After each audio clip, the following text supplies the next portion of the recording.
ভিডিওটি দেখার আগে সবার কাছে ছোট্ট একটা রিকোয়েস্ট করতে চাই, প্লিজ প্লিজ প্লিজ যারা ভিডিওটি দেখবেন সবাই একটা করে সাবস্ক্রাইব করে দেবেন। আপনাদের ভালোবাসা পেলে এমন ভিডিও আরো উপহার দিব।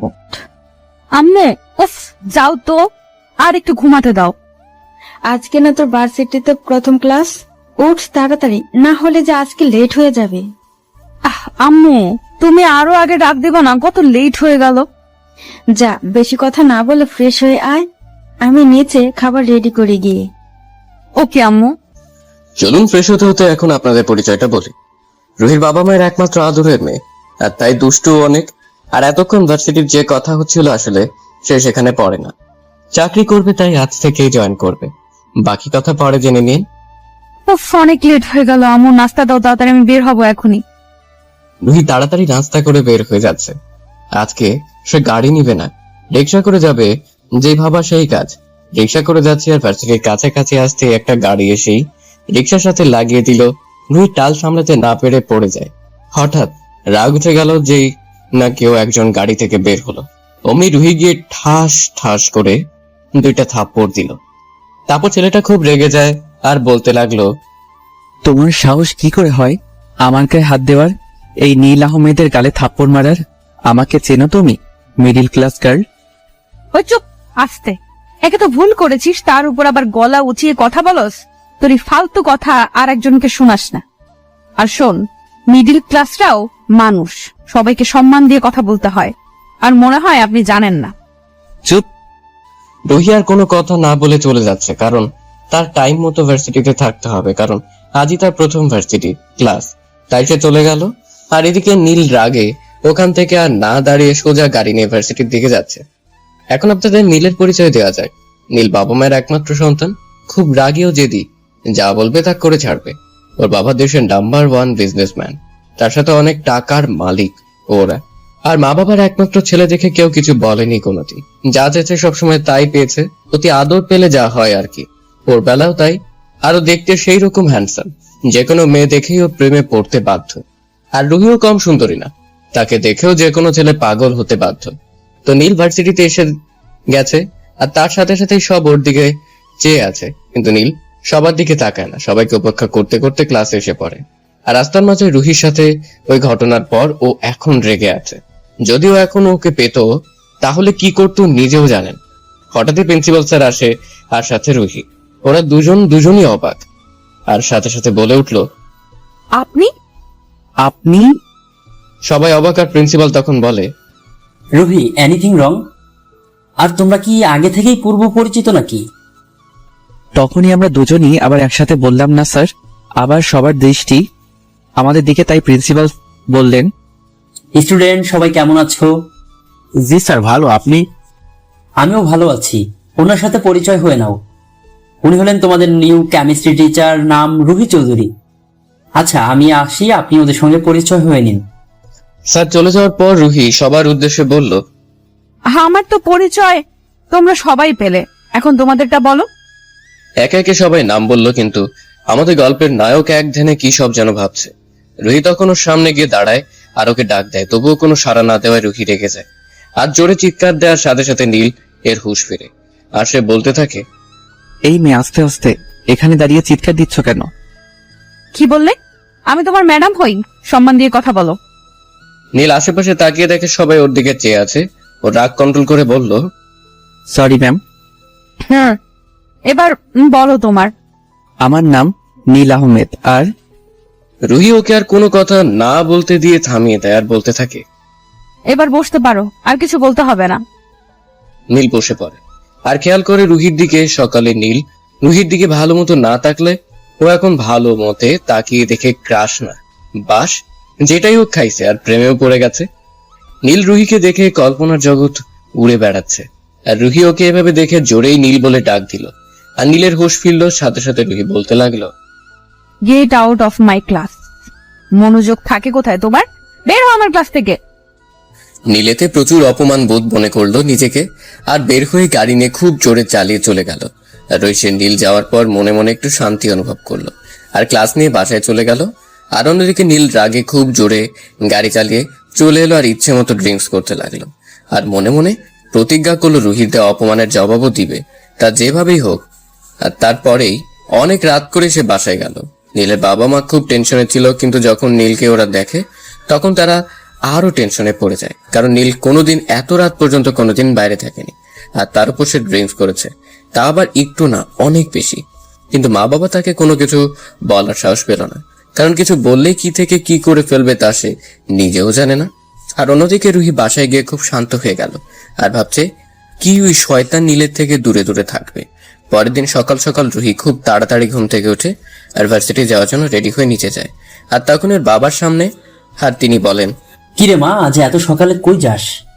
বাবা, তোমাকে বলেছিলাম না আমি একটা ভার্সিটিতে জবের অফার পেয়েছি, সেখানেই যাচ্ছি। আজকে একটু তাড়া আছে। মা, তোকে তো বলেছি জব করার কোনো দরকার নেই। আমার কি টাকা পয়সা কম আছে? তার চাইতে বিয়েটা করে নেই, না হলে আমার অফিসটা সামলা। উফ বাবা, বললাম তো আমি বিয়ে করব না আর তোমার অফিসে যাব, বাট আরো 1 বছর পর। আমি এখন প্রস্তুত না। আচ্ছা বাবা, আমি গেলাম, আমার আবার লেট হচ্ছে। বাই বাবা। আম্মু, আমি আসি। আরে নাস্তাটা তো করে যা। ক্যান্টিনে গিয়ে খেয়ে নিব। আর ওদিকে নীল আগে থেকেই কলেজে এসে বসে রয়েছে কখন ম্যাডাম আসবে তার জন্য। আরো হঠাৎই দেখতে পেল একটা দামি গাড়ি ওদের কলেজে ঢুকছে, আর তা থেকে ম্যাডাম মানে রুহি বের হচ্ছে। আরো তা দেখে শকড। আর তার সাথে আজকে রুহিকে অনেক সুন্দর লাগছে, আর তা দেখে সবাই ম্যাডামের দিকে হা হয়ে তাকিয়ে আছে। আর নীল সে তো আবার রুহির প্রেমে হাবুডুবু খাচ্ছে। আর তখনই ওর এক ফ্রেন্ড বলে উঠে, দোস্ত, বিয়ে করলে ম্যাডামকেই করব। ম্যাডাম যা সুন্দরী, উফ, আমি তো ম্যাডামের প্রেমে পড়ে গেলাম। চুপ শালা, ভাবি হয়তো, বুঝলি? মানে বুঝলাম না। তারপর নীল ওকে শুরু সব বলল আর বলতে লাগলো কাহিনী। এবার বুঝেছিস? শালা। আর তখন তো আমি এমনিতেই বললাম, কারণ তোর কাছে থেকে তো আর সহজে আর কথা বের করতে পারি না। তাহলে শেষমেশ তাহলে রাগী বদমেজাজি সব মেয়ের বাস থুকু ক্রাশ, সে আমাদের রাগী ম্যামের প্রেমে পড়েছে। তাহলে ট্রিট দিবি, চল। কি আর করার, ওদের সবাইকে ট্রিট দিতে হলো ওর। তারপরও ক্লাসে গেল, আর যেতে যেতে বুদ্ধি করলো আগে রুহিকে শাস্তি দিবে, তারপর নিজের করে নিবে। যদি না রাজি হয়, না হয়, তাহলে জোর করে হলেও বানিয়ে দিবে। তা যা করা লাগে ও তা করবে। এই ভেবে ও কিছু কলা কিনলো, আর ওর বন্ধুদের সবাইকে রেখে চলে এসে এসব কলার ছোলাগুলো সিঁড়িতে এক এক জায়গায় ঝরিয়ে রাখলো। আর তখনই রুহি আসতে লাগলো, আর রুহি সিঁড়িতে কোনো দিক না তাকিয়ে উঠতে গিয়ে ঠাস। কি ভাবছেন? হ্যাঁ, যা ভাবছেন তাই হয়েছে। রুহি পড়ে গেছে, আর নীল তখন হাসতে হাসতে বের হলো আর বলতে লাগলো, এটা আমাকে ওই দিন থাপ্পড় আর অপমান করার জন্য। রুহি কিছু বলছে না, শুধু নীরবে কাঁদছে। আর নীল এর তখন মায়া হলো, আর খারাপও লাগলো। তখন রুহির কাছে ওকে ধরতে গেলে রুহি ওকে ধাক্কা মেরে চলে যায়, আর নীল বোকা হয়ে যায়। ও ক্লাসের টাইম হয় ক্লাসে চলে যায়, কিন্তু ক্লাসে আজকে রুহি ক্লাস নিতে আসে না। তা দেখে আর নিজেকে খুব অপরাধী হিসেবে মনে করে। ক্লাস শেষ হলে জানতে পারে রুহি ছুটি নিয়ে বাসায় চলে যায়। আর এদিকে নীলও বাসায় চলে যায় আর ভাবতে থাকে আজ ওর জন্যই রুহি কষ্ট পেয়েছে। ও কি করে ভুলে গেল যাকে ও ভালোবাসে, তাকে কিভাবে ও এত কষ্ট দিতে পারলো। নিজেকেই নিজের কাছে খুবই অপরাধী মনে হচ্ছে। না, কাল গিয়ে রুহির কাছে গিয়ে মাপ চাইতে হবে। তারপরের দিন নীল সকাল হতেই ভার্সিটির জন্য রওনা হলো। খুব সকাল সকাল ওর মা বাবাকে ঘুম থেকে উঠতে দেখে খুব অবাক হয়ে যায়, কারণ ও কোনোদিনও এত সকাল সকাল ঘুম থেকে উঠে না। তারা দুজনই অবাক, আবার এক হিসেবে খুশিও হলো। ওর মা ওর বাবাকে বলতে লাগলো, তাহলে এতদিনে ছেলেটা আমার ভালো হতে চললো। আর এদিকে নীল যে ভার্সিটিতে এসে সে কখন থেকে বসে আছে, কিন্তু রুহির কোনো খবর নেই। তারপরও ক্লাস আরম্ভ হওয়ার কারণে ক্লাসে চলে যায়, কিন্তু আজও রুহি আসে না। তাই দেখে নীল আর ক্লাস না করে সোজা বের হয়ে যায় এবং প্রিন্সিপালের রুমে চলে যায়। আর স্যার ওকে দেখে বলে, নীল বাবা, কোনো সমস্যা? না স্যার, রুহি ম্যাম কি আজ আসেনি? না, ও তো অসুস্থ, তাই 1 সপ্তাহের ছুটি নিয়েছে। কিন্তু কেন বলো তো? না এমনি স্যার। তাহলে আমি আসি স্যার। ওকে। নীল ওখান থেকে চলে আসে। আর কিছু ভালো লাগছিল না, তাই সে আর ভার্সিটি না থেকে সোজা বাসায় চলে আসে। আর রাতে রুহির কথা ভাবতে থাকে। ওর চোখে কোনো মতেই ঘুম আসে না, তাই ও ওর রুমের বারান্দায় চলে যায় গিটার হাতে নিয়ে। ও আপনাদের তো বলাই হয় নাই, নীল অনেক সুন্দর গানও গাইতে পারে। তো বারান্দায় বসে ব্ল্যাক কফি খেতে খেতে গান গাইতে লাগলো। দেখছি চেয়ে চেয়ে তোমাকে যত, স্বপ্নে ধীরে ধীরে ডুবেছি তত, তোমারই ভাবনায় যায় দিন রাত, আমার এই কবি বোন তোমাকে চাই কবিতায়, এসো না হৃদয়ে ডেকেছি তোমায়, দেখো না তোমাকে রেখেছি কোথায়। নীল গান শেষ করে রুহির কথা ভাবতে ভাবতে ওই জায়গায় বসে বসে ঘুমিয়ে পড়ে। পরের দিন সকালে নীল নিজেকে ওই জায়গায় আবিষ্কার করে, নিজে নিজে হেসে দেয়। ভাই ওরা কেউ তোরা পাগলা গারদে দিয়ে আয়, হালে পাগল হইয়া গেছে।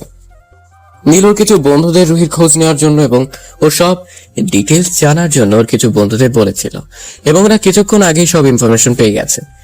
এখনো রেডি হয়ে নিচে যাচ্ছে।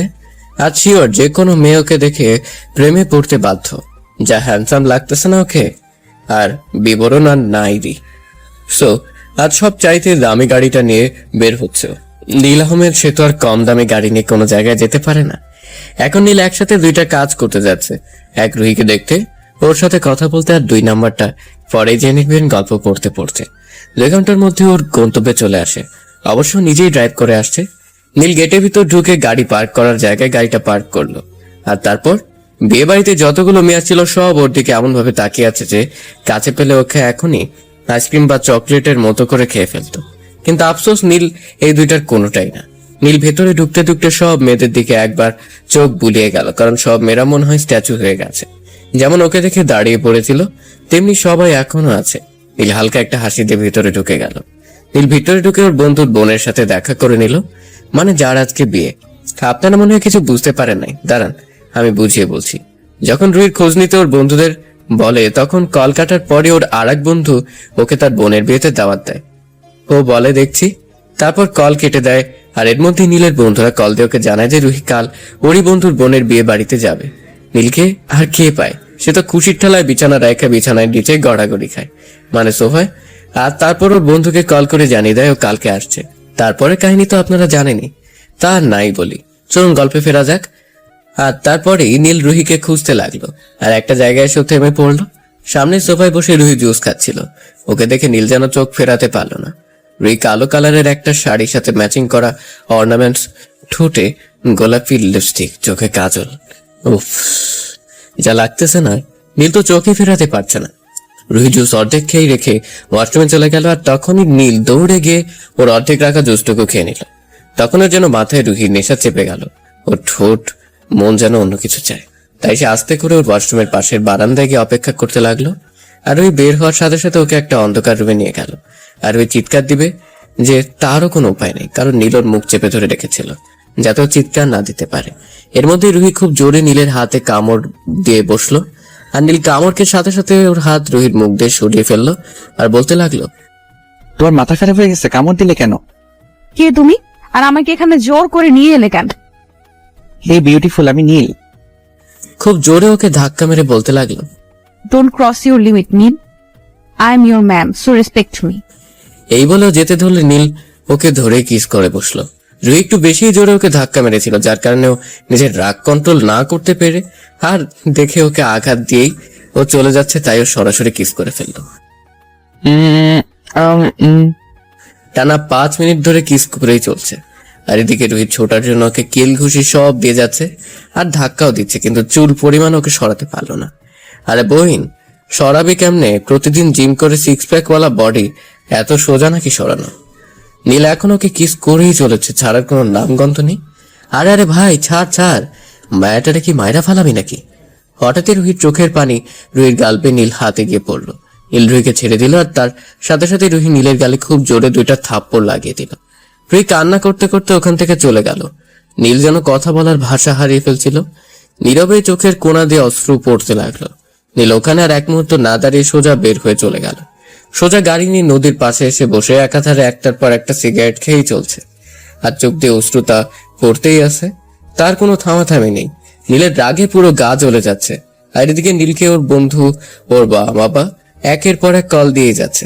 অবশেষে ওর মার কল রিসিভ করলো, আর ওর মা বলতে লাগলো, কিরে তুই কোথায়? বাসায় কেন আসছিস না? একটু পর আসছি বলেই কল কেটে দিল নীল। আর কল কাটার সাথে সাথে ওর বন্ধু জীবনের কল আসলো। নীল, কোথায় তুই? এসেই হঠাৎ করে কোথায় চলে গেলি? আর আসবি না নাকি তুই? না, আমি এখন আর আসবো না, অন্য একদিন আসবো। হঠাৎ একটা কাজ পড়ে গেল, তাই আমার চলে আসা লাগলো। সরি রে দোস্ত। আচ্ছা, এই ব্যাপার। Okay bye. যার বোনের বিয়ে থেকে ও না বলে চলে আসলো। তারপর নীল গাড়ি নিয়ে বাসার দিকে যাওয়া ধরলো। আর এদিকে রুহিও বিয়ে বাড়ির অনুষ্ঠান শেষ করে বাসার দিকে রওনা হলো। কিন্তু বিপত্তি বাজলো, মধ্য রাস্তায় রুহির গাড়িটা গেল নষ্ট হয়ে, আর ওর সাথে ড্রাইভারও আনেনি। আর আশেপাশে কোনো গ্যারেজও নেই যে গাড়ি ঠিক করতে দিবে, আর ফোনেও চার্জ নেই যে বাসার ড্রাইভারকে কল দিয়ে জানাবে ওকে নিতে আসতে। ও বুঝতে পারতেছে না এখন কি করবে। এর মাঝে কতগুলো মাতাল ওখান থেকে যাচ্ছিল, আর রুহিকে রাস্তায় একা পেয়ে ওর ইজ্জত নেওয়ার জন্য যে ওর পিছু ধাওয়া করলো, আর রুহি দৌড়াতে লাগলো আর হেল্প হেল্প হেল্প বলে চিৎকার করতে লাগলো। এর মাঝে নীলও ওখান থেকেই যাচ্ছিল, আর রুহির গলা শুনে ওর সাথে সাথে ওখানে থেমে গেল আর এই মাতালদের পিছু নেওয়া শুরু করলো। নীল ওদের কাছে যাওয়ার আগেই দেখলো মাতালদের মধ্যে একজন রাস্তায় মার খেয়ে গড়াগড়ি খাচ্ছে। আরো সামনে তাকিয়ে দেখে রুহি আর একজন বাহুদুরে আবদ্ধ, আরো তা দেখে খেসে গেল। আর মাতালদের মাঝখান দিয়ে একজন বলতে লাগলো, ওই আমাদের জিনিস আমাদের ফেরত দিয়ে দে, আর এখান থেকে বাসা চাইলে যা, মেয়েটিকে রেখে। তখন ছেলেটি বলতে লাগলো, আচ্ছা তাই পারলে ওর গায়ে কেউ হাত দিয়ে দেখ, তাহলে তোদের অবস্থা আমি কি করি তাও দেখ। ওই মার শালাকে, আজ ওকে মেরে তারপরে মেয়েটির সাথে সারা রাত প্রাপ্তি করবো। ছেলেটি হালকা একটা মুচকি হাসি দিয়ে সামনে এগিয়ে গেল আর ওদের এক একটাকে খুব নির্মম ভাবে মারা শুরু করলো। ওদের সবাইকে মারতে মারতে আধমরা করে ফেলেছে, আর তা দেখে রুহি অনেকটা ভয় পেয়ে যায়, কারণ ওকে এত রাখতে এর আগে আর কখনো দেখেনি। আর ছেলেটিকে গিয়ে থামাতে লাগলো, কিন্তু ও তো থামছেই না, মারার কাজ করতেই রয়েছে। আর কোনো উপায় না পেয়ে রুহি ওর কসম দিয়ে ওকে থামিয়ে দেয়। ছেলেটির আগে ফুসতে ফুসতে একবার রুহির দিকে আর একবার ওই মাতালগুলোর দিকে তাকায়, আর তারপর মাতালগুলোর উদ্দেশ্যে বলতে থাকে, আজ রুহির জন্য তোরা বেঁচে গেলি, না হলে তোদের আজ মেরেই ফেলতাম। আর ইতিমধ্যে রুহি অনেক ক্লান্ত আর এত সব ঝামেলার জন্য অজ্ঞান হয়ে যায়। আর ছেলেটি ওকে ধরে ফেলে, আর তারপর ওকে ধরে নিয়ে গাড়িতে করে চলে গেল। আর এদিকে নীল ওদের আর ওই ছেলেটির এসব দেখে অবাক হয়ে যায়। আর পরক্ষণেই ওর ওই মাতালগুলো রুহির সাথে যে খারাপ আচরণ করছিল ওর জন্য ওদের ওইখানে রিভলভারটা বের করে ওই জায়গায় মেরে ফেলে দিল। আর কাকে যেন ফোনে বললো ওই ছেলেটির সব খোঁজ নেওয়ার জন্য, আর রুহির সাথে ওর সম্পর্ক কি তা জানার জন্য, আর লাশগুলো যাতে ওই জায়গা থেকে সরিয়ে ফেলে। তারপর গাড়ি নিয়ে ওখান থেকে সোজা বাসায় চলে গেল। আর এদিকে রুহিকে বাসায় এনে ওর বেডরুমে ওকে শোয়ানো হলো, কিন্তু রুহি জ্ঞান না ফেরা ওই ছেলেটি ডাক্তারকে বাসায় আসতে বললো। আর রুহির মা বাবা রুহির এই জ্ঞান না থাকার জন্য নানান ধরনের প্রশ্ন জিজ্ঞেস করতে থাকে ওই ছেলেটিকে। বাবা, আমার মেয়ের কি হয়েছে? ও অজ্ঞান কেন? বলছি। তারপরে ঘটে যাওয়া সব ওদের বললো। তা বাবা, আমার মেয়েটার তো কিছু হয়নি তো? না আন্টি, আমি থাকতে ওর কোনো ক্ষতি আমি হতে দিব না। এর মধ্যেই ডাক্তার আসলো আর রুহিকে দেখে বলল, ভয়ের কোনো কারণ নেই, খানিকটা ভয় পেয়েছে তাই অজ্ঞান হয়ে গেছে, কাল সকালের মধ্যেই ঠিক হয়ে যাবে। ওকে ডাক্তার। ডাক্তার যাওয়ার পর ছেলেটিকে রুহির মা বলতে লাগলো, তাহলে আমি রুম দেখিয়ে দিচ্ছি, ফ্রেশ হয়ে এসো, আমি তোমার জন্য খাবার দিচ্ছি। না আন্টি, আমি বাইরে থেকে খেয়ে এসেছি, এখন খাবো না, এখন ফ্রেশ হয়ে ঘুম দেবো একটু। আচ্ছা বাবা। অতঃপর সবাই নিজ নিজ রুমে এসে ঘুম দিল। আর অন্যদিকে নীল বাসায় ঢুকতে ওর মা ওকে খাওয়ার জন্য ডাকলো, কিন্তু বলল ও খাবে না। ওর মার দিকে তাকিয়ে ওর মা ওর দিকে খেয়াল করে দেখলো ওর চোখ পুরো লাল, যেন এখনই চোখ দিয়ে আগুন বের হবে। ওর মা ওকে আর কিছু বললো না, আর নীল সোজা ওর রুমে গিয়ে দরজা আটকে গিটারটা নিয়ে বারান্দায় বসে গান গাওয়া ধরলো। তুমি আর তো কারো নও, শুধু আমার, যত দূরে সরে যাও রবে আমার। তারপর ওর বেডে গিয়ে শুয়ে পড়লো ক্লান্ত থাকার কারণে। শোয়ার সাথে সাথে ঘুমিয়ে পড়েছে। রুহির খুব সকালে ঘুম ভেঙে গেল, আর ওর বাসায় ওর বিছানায় আসলো কিভাবে ভাবতে লাগলো। আর এর মধ্যে ওর মনে পড়ে গেল কালকে রাতের সব কথা। আর তারপর উঠে ফ্রেশ হতে ওয়াশরুমে চলে গেল। আর ওয়াশরুম থেকে বের হতেই ওর দরজায় নক করলো। ও গিয়ে দরজা খুলে দিতে দেখে হৃদয় দাঁড়িয়ে আছে, মানে ওই ছেলেটি। ও গিয়ে ওকে জড়িয়ে ধরলো। আরে আস্তে আস্তে, কফি পড়ে যাবে তো। ও আস্তে করে ওকে ছেড়ে দিল খানিকটা লজ্জা পেয়ে। তারপর রুহি হৃদয়কে ধন্যবাদ দিল কালকে ওকে বাঁচানোর জন্য। আরে আমার জায়গায় অন্য কেউ হলেও আমি যে কাজটি করেছি তা অন্য কেউ করতো। তা ভেতরে আসতে বলবে না, নাকি রুমের বাইরেই দাঁড়া করিয়ে রাখবে? ও হ্যাঁ, আসো ভেতরে। এই না তোমার কফি। ধন্যবাদ। তা হঠাৎ আমেরিকা থেকে চলে আসলা যে, আর আমাকে একবারও বললাও না কেন বলো তো? আরে আমি তো চাইছিলাম তোমায় সারপ্রাইজ দিব, কিন্তু আমি তো নিজেই এসে সারপ্রাইজ হয়ে গেছিলাম। আর তারপর তুমি অজ্ঞান, আমি তো ভয় পেয়ে গেছিলাম। আসলে কালকে গাড়িটা খারাপ হওয়ার জন্যই সব গন্ডগোল হয়ে গেল। আচ্ছা থাক, বাদ দাও। তা কোথাও যাবে নাকি এখন? ভার্সিটিতে যাব। কেন? আসলে তোমাকে বলাই হয় নাই, আমি একটা ভার্সিটি টিচার হিসেবে জয়েন করেছি, আর কয়েকদিন হলো ছুটি নিয়ে বাসায় আছি, তাই আজকে যেতে হবে। ও আচ্ছা, তাহলে ভার্সিটি ক্লাস শেষ হবে কয়টায়? তাই বলো, আমি চলে আসবো, আর তারপর দুজন মিলে খুব ঘুরবো। ওকে? ওকে, এই সময়ে চলে আসবা। ওকে, আচ্ছা বাই। Okay, by. তারপর রুহি গাড়ি নিয়ে ভার্সিটির জন্য বের হয়ে গেল। আর এদিকে নীলের ঘুম ভাঙলো। ও উঠে ফ্রেশ হয়ে বাসা থেকে বের হয়ে গেল। গাড়ি ড্রাইভিং করতে করতে রুহির কথা ভাবতে ভাবতে ক্যাম্পাসে চলে আসলো। আর এসেই গাড়ি পার্ক করে বের হতেই ওর বন্ধুদের ডাকে ওদের আড্ডায় চলে আসলো। আর এসে বসতেই ওর বন্ধুরা বলতে লাগলো, নীল, কি খবর তোর? তোর তো আজকাল কোনো খবরই নেই। বলেই দৌড় দিল ওর বন্ধুর পিছনে নীল। আর দৌড়াতে দৌড়াতে নীল গিয়ে ধাক্কা খেলো একটা মেয়ের সাথে। আর সাথে মেয়েটি পড়ে যেতে নিলে নীল ধরে ফেলে। আর মেয়েটি এক দৃষ্টিতে ওর দিকে তাকিয়ে থাকে। মেয়েটি বলে, আপনি ঠিক আছেন? ও হ্যাঁ, ধন্যবাদ। আই এম রিয়েলি সরি, আসলে আমি খেয়াল করি নাই। না, সমস্যা নেই। আচ্ছা, আপনার নামটা জানতে পারি? শিওর, আমি নীল। আপনি? আমি নীলা। আচ্ছা ভাই, আপনার সাথে পরে কথা হবে। এই বলে নীল ওখান থেকে চলে আসে। কারণ ও মেয়েটির সাথে কথা বলার সময় খেয়াল করলো রুহি উপর দিয়ে যাচ্ছে, তাই সময় নষ্ট না করে চলে গেল। নীল রুহির কাছে গিয়েই ওকে ওর নাম ধরে ডাক দিল। এটা শুনে রুহি নীলের দিকে রাগী চোখে তাকালো। আর তারপর নীল নিজেকে সামলে বলতে লাগলো, সরি ম্যাম, কিছু কথা ছিল। বলো। এখানে না, একটু সাইডে গিয়ে কথা বলতে চাইছিলাম। রুহি বিরক্তিকর একটা ভাব নিয়ে বলতে লাগলো। আচ্ছা চলো। রুহি সামনে দাঁড়িয়ে বলতে লাগলো, আসলে ম্যাম, আমি ওই সব দিনের জন্য সরি, আমাকে প্লিজ মাফ করে দিবেন। রুহি কিছু একটা ভেবে বলে, আচ্ছা ঠিক আছে, যাও, মাফ করে দিলাম। Thank you ma'am. রুহি ওর দিকে তাকাতেও হাত সরিয়ে নিল আর বলতে লাগলো, সরি ম্যাম। যাও, ক্লাসে যাও। নীল ওখান থেকে ক্লাসে চলে আসতেই ওর বন্ধু বলতে লাগে, কি মামা, প্রেম কেমন চলতেছে? দূর, এখন পর্যন্ত তো প্রপোজই করলাম না। আগে থেকে প্রপোজ কর, না হলে পাখি অন্যজন কিন্তু হাত দিয়ে দিতে পারে। বলে ক্লাসে চলে গিয়ে বসলো। আর তার সাথে সাথেই স্যার ওর পিছে পিছে ক্লাসে ঢুকে পড়লো। ও মনোযোগ সহকারে স্যারের কথা শুনছিল, কিন্তু ওর দিকে কেউ তাকিয়ে রয়েছে তার আর ও খেয়াল করেনি। এর মধ্যেই স্যার বলতে লাগলো, এই মেয়ে, দাঁড়াও। স্যার পিছনে কাকে যেন উদ্দেশ্য করে বলল। এর মধ্যেই সবাই পিছনে তাকিয়েছে, শুধু আমি বাদে। এই মেয়ে, কি হলো? এখনো দাঁড়াও না কেন? কেউ দাঁড়ায় না এখন। তাই এবার স্যার একটু চিৎকার দিয়ে বলল, এই মেয়ে। জি জি জি স্যার, আমাকে কিছু বলছেন? তোমার মনোযোগ কোথায়? দেখছি কতক্ষণ ধরে দরজার দিকে তাকিয়ে আছো। আর আমি কত ডাক দিলাম, একটা কথার উত্তর দিলে না। বলো, তোমার নাম কি? সরি স্যার, আর আমার নাম নীলা, নতুন ভর্তি হয়েছি। আজকের মতো মাফ করে দিলাম, পরে জানো আর এমন না হয়। Okay sir. এই বলে বসে গেল। আর এদিকে নীলকে ওর বন্ধু বলতে লাগলো, আরে এটা না, সকালের মেয়েটা যার সাথে তুই ডাকা খেয়েছিলি। তা দেখ, মেয়েটা কিন্তু দেখতে সুন্দর, চাইলে প্রেম করতে পারিস কিন্তু। দূর, বাদ দে তো। তুই জানিস আমি শুধু রুহিকে ভালোবাসি। বুঝছি। বুঝলে চুপ থাক। অতঃপর স্যার চলে যাওয়ার পর রুহি ক্লাস নিতে আসে। আর নীল সে তো তার মায়াবতীর দিকে একভাবে তাকিয়ে আছে, যেন কতদিন ধরে দেখেনি। ঠিক সেইভাবে রুহি ওদের ক্লাস নিতে নিতে অনেকবার ওর দিকে খেয়াল করলো, কিন্তু কিছু বলল না।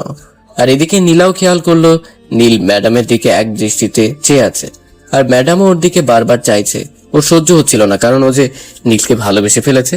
তাই অপেক্ষা করতে লাগলো কখন এই ক্লাসটা শেষ হবে, আর ও তারপরে ওকে ওর মনের কথা জানাবে। অবশেষে ক্লাস শেষ হওয়ার সাথে সাথে ম্যাডাম অর্থাৎ রুহি বের হয়ে গেল। আর তারপরে সব স্টুডেন্টও বের হতে লাগলো। তাই নীল আর রুহির সাথে সাথে বের হতে পারলো না। আর পিঠের দিকে দিয়ে নীলা ডাক দিল। ও পিছনে তাকিয়ে আবার সামনে চলে গেল, কারণ ওর একটাই এখন কাজ, রুহির সাথে কথা বলা। তাই ও আর দেরি করলো না। আর এদিকে নীলের পিছু নিল যে আজই ওকে প্রপোজ করবে। নীল বের হতেই দেখলো সামনে সেদিন রাতের ওই ছেলেটা দাঁড়ানো, মানে হৃদয়ে দাঁড়ানো। ওকে দেখে নীল রেগে গেল। তাই রুহি যেই যাওয়া ধরলো ওদিকে, তখনই নীল রুহিকে ডাক দিল। রুহি ফিরে ওর দিকে তাকানোর সাথে সাথে ও কাছে গিয়ে বলতে লাগলো, এই ছেলেটা কে? তোমার জানার কোনো দরকার নেই। দরকার আছে, কারণ আমি তোমাকে ভালোবাসি। কিন্তু আমি বাসি না, আর আমাদের মাঝে বয়সের অনেক গ্যাপ। আর তুমি আমার ছোট, প্লাস আমার ছাত্র। আমার কোনো সমস্যা নেই তাতে, আমি তবুও তোমাকে চাই। দেখো। রুহি কথা বলা শেষ হতে না হতে হৃদয় রুহির কাছে চলে আসলো আর বলতে লাগলো, রুহি, কোনো সমস্যা? না, চলো। ওকে চলো। হৃদয়ের কাছে রুহি আর নীলের ব্যাপারটা ঠিক সুবিধার মনে হলো না, তাই ও ভাবছে আজকেও রুহিকে ওর ভালোবাসার কথা জানাবে। আর নীল যে জায়গায় দাঁড়ানো ছিল ঠিক ওই জায়গায় দাঁড়িয়ে রইল, আর সাথে সাথে ফোন দিয়ে ওদের পিছু নিতে বলছে ওর একজন লোককে। কল কেটে পিছনে পিটিয়ে দেখে সব স্টুডেন্ট একসাথে আছে আর নীলা ওদের সামনে। নীল সবাইকে এক সাইড দিয়ে যাওয়া ধরলে নীলা ওকে ডাক দেয় একটু জোরেই। নীল পিছনে ফিরে বলে, আমায় কি কিছু বলবে? কিছু বলার ছিল। ওকে বলুন। সাথে সাথে নীলা মাটিতে বসে ওকে প্রপোজ করে ফেলল। নীল ওকে বলল, সরি, আমি আপনাকে ভালোবাসতে পারবো না। কেন পারবে না? আমি কি দেখতে খারাপ? না আমার ভিতরে কিছু কমতি আছে যে আমাকে ভালোবাসতে পারবে না? বলো নীল, বলো। আমি আপনাকে ভালোবাসতে পারবো না, বুঝতে পারছেন? আর আপনার সবকিছুই ঠিক আছে, কিন্তু আমি আপনাকে ভালোবাসতে পারবো না। আমি অন্যজনকে ভালোবাসি, যাকে নিজের জীবন ভাবি, তাই আমি সরি। এই বলে ওখান থেকে যাওয়া ধরলে নীলা ওকে জড়িয়ে ধরে বলতে থাকে, না তুমি শুধু আমার, অন্য কারো না। নীলাকে নিজের থেকে না সরাতে পেরে ওকে ধাক্কা মেরে সরিয়ে আর রাগে গিয়ে ওকে থাপ্পড় মেরে দেয় আর বলতে থাকে, ঠাস ঠাস আমার আশেপাশে আসার চেষ্টা করবে না। এই বলে ও চলে আসে আর নীলা কাঁদতে কাঁদতে ওখান দিয়ে চলে যায়। আর এদিকে রুহিকে নিয়ে নীল নানান জায়গায় ঘুরতে থাকে, আর ঘুরতে ঘুরতে কখন যে রাত হয়ে গেছে তা রুহি খেয়ালই করেনি। কখন খেয়াল করলো তখন হৃদয়কে রুহি বলতে লাগলো, চলো হৃদয়, এখন বাসায় যাই, আমার আর ভালো লাগতেছে না। হ্যাঁ যাব, আগে একটা জায়গায় যাব, তোমাকে কিছু দেখারও বলার আছে।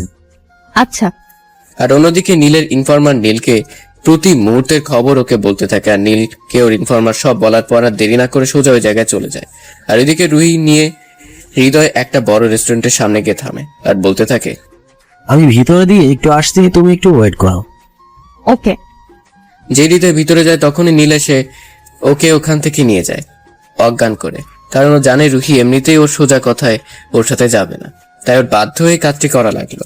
আর হৃদয় সে ভিতরে সব আগেই আয়োজন করে রেখেছিল, ভিতরে এটাই দেখতে গিয়েছিল যে সবকিছু ঠিক আছে কিনা। আর যখন রুহিকে নিতে আসবে তখনই ও দেখে রুহি নেই। ও পাগলের মতো ওকে খুঁজতে লাগলো, অবশেষে ওকে না পেয়ে পুলিশকে ইনফর্ম করতে বাধ্য হয়। আর অন্যদিকে নীল ওকে নিয়ে সোজা কুয়াকাটা চলে আসে, আর তারপরে ওকে নিয়ে একটা রুম বুক করে ভিতরে নিয়ে যায়। পরে রুমে গিয়ে ওর জ্ঞান ফেরানোর চেষ্টা করে, আর তার সাথে সাথে ওর জ্ঞান ফিরে আর ও নীলকে এক রুমে দেখে চিৎকার দিয়ে বলে ওঠে, আমি কোথায় আছি আর তুমি আমাকে কেন অজ্ঞান করে নিয়ে এসছো এখানে, বলো। কেন আমার সাথে কথা বললে দোষ, দেখা করলে ক্ষতি, আরো যখন তোমাকে নিয়ে ঘুরে বেড়াই তখন তো খুব মজা পাও, তাই না? আর আমি ভালোবাসার কথা বললেই দোষ? কেন আমাকে কি ভালোবাসা যায় না? আমার কোন দিক দিয়ে কোনো কিছু কম আছে নাকি? বিশ্বের 1 নাম্বার বিজনেসম্যানের ছেলে আমি, আর আমার জন্য সব মেয়ে পাগল, আর আমি শুধু তোমার জন্য পাগল। এই নীল আহমেদ আজ পর্যন্ত কাউকে ভালোবাসেনি, শুধু তোমায় ছাড়া। তোমায় পাগলের মতো ভালোবাসি, আর তুমি তো আমায় ভালোবাসছই না, উল্টা ওই ছেলেটার সাথে ঘুরে বেড়াচ্ছ। জেনে রাখো, তুমি শুধু আমার আর কারো না। খুব জোরে চিৎকার দিয়ে ওঠে নীল, যা শুনে রুহি ভয়ে কেঁপে ওঠে আর বলতে থাকে, তোমাকে আমি কোনোদিনও ভালোবাসবো না, তুমি আমার শুধু ছাত্র, এর বেশি কিছু নয়। আমি তোমায় কখনো ভালোবাসবো না, শুনে রাখো। ওই ছেলেটাকে আমি ভালোবাসি, আর ওর নাম নীল, যে আমার ভালোবাসা। আমি ওকে শুধু ভালোবাসি। আর সরো, আমি বাসায় যাব। রুহিকে মিথ্যা বললো কারণ ও চায় না যাতে ওরা নীলের মাঝে কোনো সম্পর্ক গড়ে উঠুক, আর ও যেন ওকে ভুলে যায়। কিন্তু না, নীল এখন এর চাইতেও আরো রেগে গিয়েছে, আর রাগের মাথায় ওর এমন কিছু করে ফেলবে তা কেউ কখনো ভাবতেও পারেনি। রোয়েন সোজা গিয়ে ওর শাড়ির এক টানে খুলে রুহিকে ফেলে ওর এই কাজ দেখে রুহি ওকে সজোরে একটা থাপ্পড় মেরে বসে। ঠাস ঠাস। এতে করে নীল আরো রেগে যায়, আর নীল রেগে গেলে ওর কোনো কিছুতেই হুঁশ থাকে না। ও মানুষ থেকে পশুতে রূপান্তরিত হয় তখন, যাকে এক কথায় বলে মানুষ নামে পশু। নীল ওর কাছে গিয়ে ওর সব জামা কাপড় খুলে ফেলে, আর রুহি ওর ইজ্জত বাঁচাতে বারবার নীলের কাছে বলতে থাকে, প্লিজ আমার এই ক্ষতি করো না, আমি তোমার কাছে আমার ইজ্জত ভিক্ষা চাইছি, আমার এই সর্বনাশ তুমি করো না প্লিজ।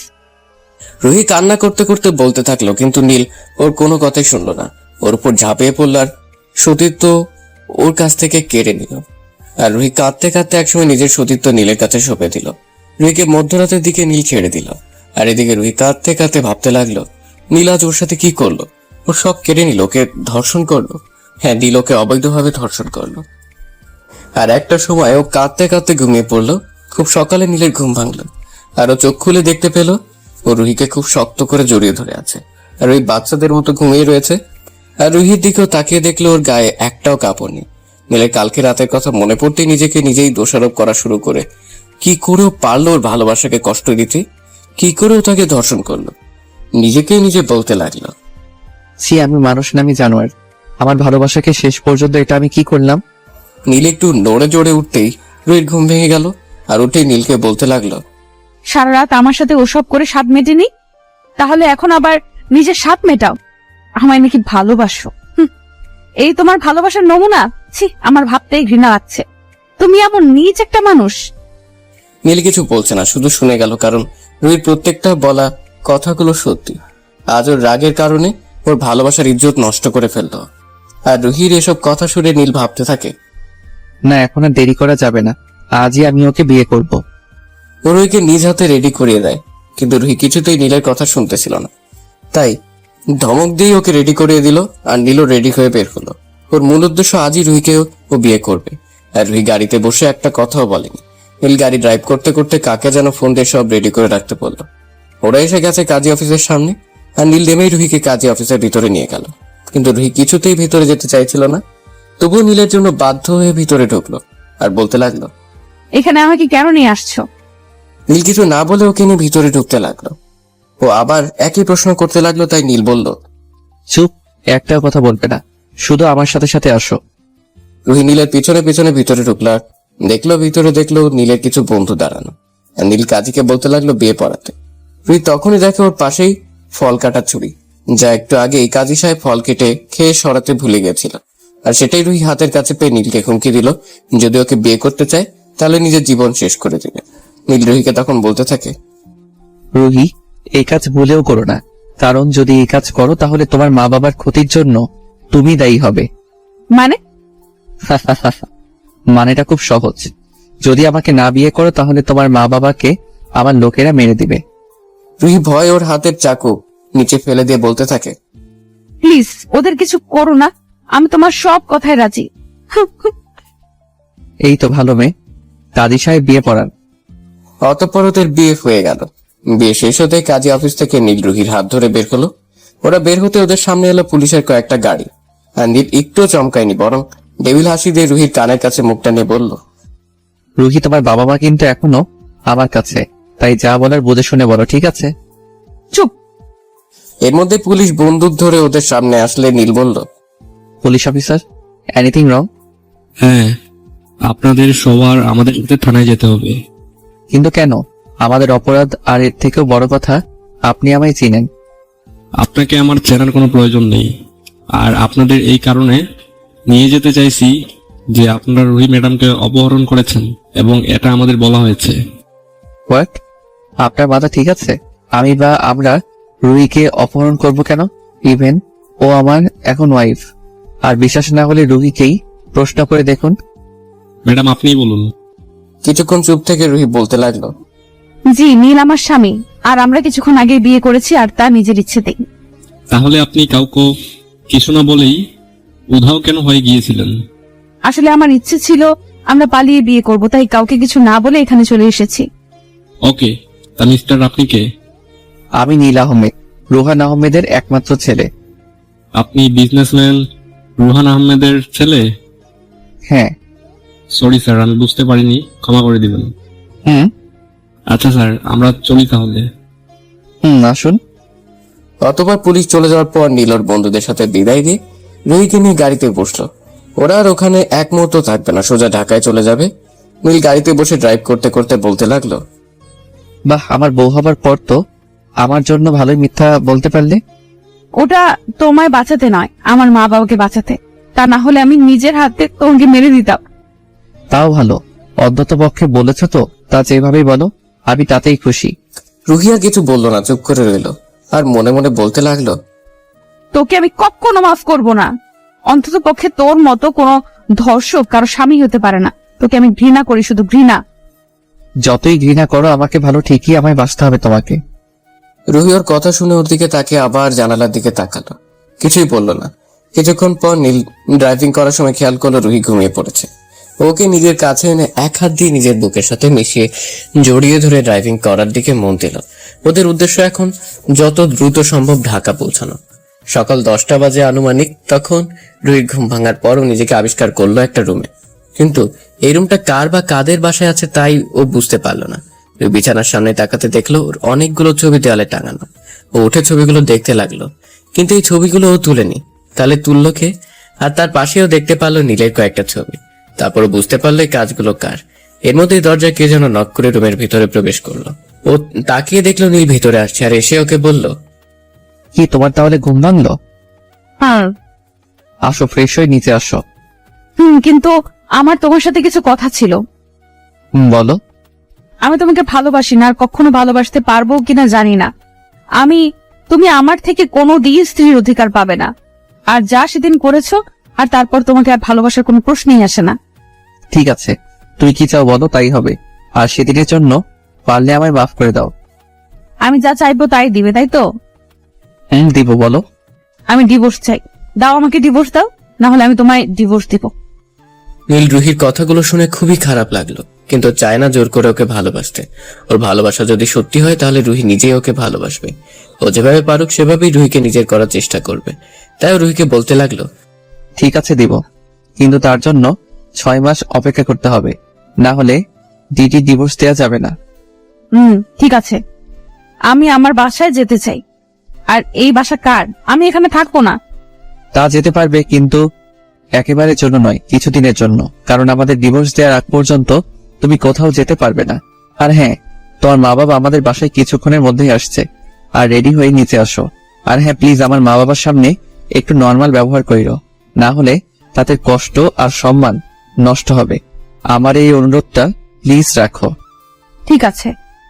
রুহি আর কিছু বলতে যাবে, এর মধ্যেই দরজায় কে যেন নক করলো। রুহিটাই থেমে গেল, আর কিছু বলল না। নীল গিয়ে দরজা খুলে দিল, দেখলো ওর মা আসছে। দরজা খুলতেই বলতে লাগলো, আরে মা, তুমি আসতে গেলে কেন? আমরাই তো নিচে আসতেছিলাম। তুই সর, একে তো মেয়েটাকে বিয়ে করলি না জানিয়ে, তারপর আমাকে আবার জ্ঞান দিতে আসছিস। সর তো।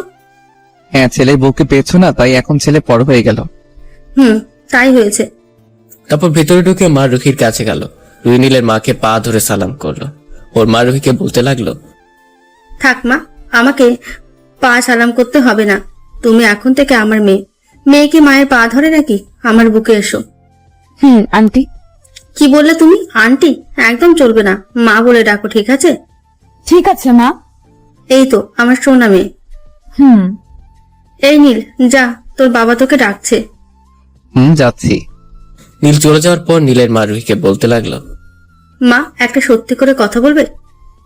মা বলুন, কি জানতে চান? নীল তোমাকে জোর করে বিয়ে করেছে, তাই তো? না মা, আমার ইচ্ছেতেই আমরা বিয়ে করেছি। থাক মা, মিথ্যে বলো না। আমি সব জানি, নীলের বন্ধু আমাকে সব বলেছে। তুমি ভার্সিটির ম্যাডাম, তাই না? রুহি এবার কেঁদেই দিল, কারণ এতক্ষণ পর মনে হলো ওর নিজের মার সাথেও কথা বলছে। নীলের মা রুহিকে নিজের কাছে নিয়ে বলতে লাগলো, থাক মা, কেঁদো না। জানো, আমার ছেলেটা না একদম একরোখা, খুব রাগী। যেটা বলবে আর যেটাই চাইবে করে বা নিয়েই ছাড়বে। কিন্তু ওর মনটা না খুব ভালো।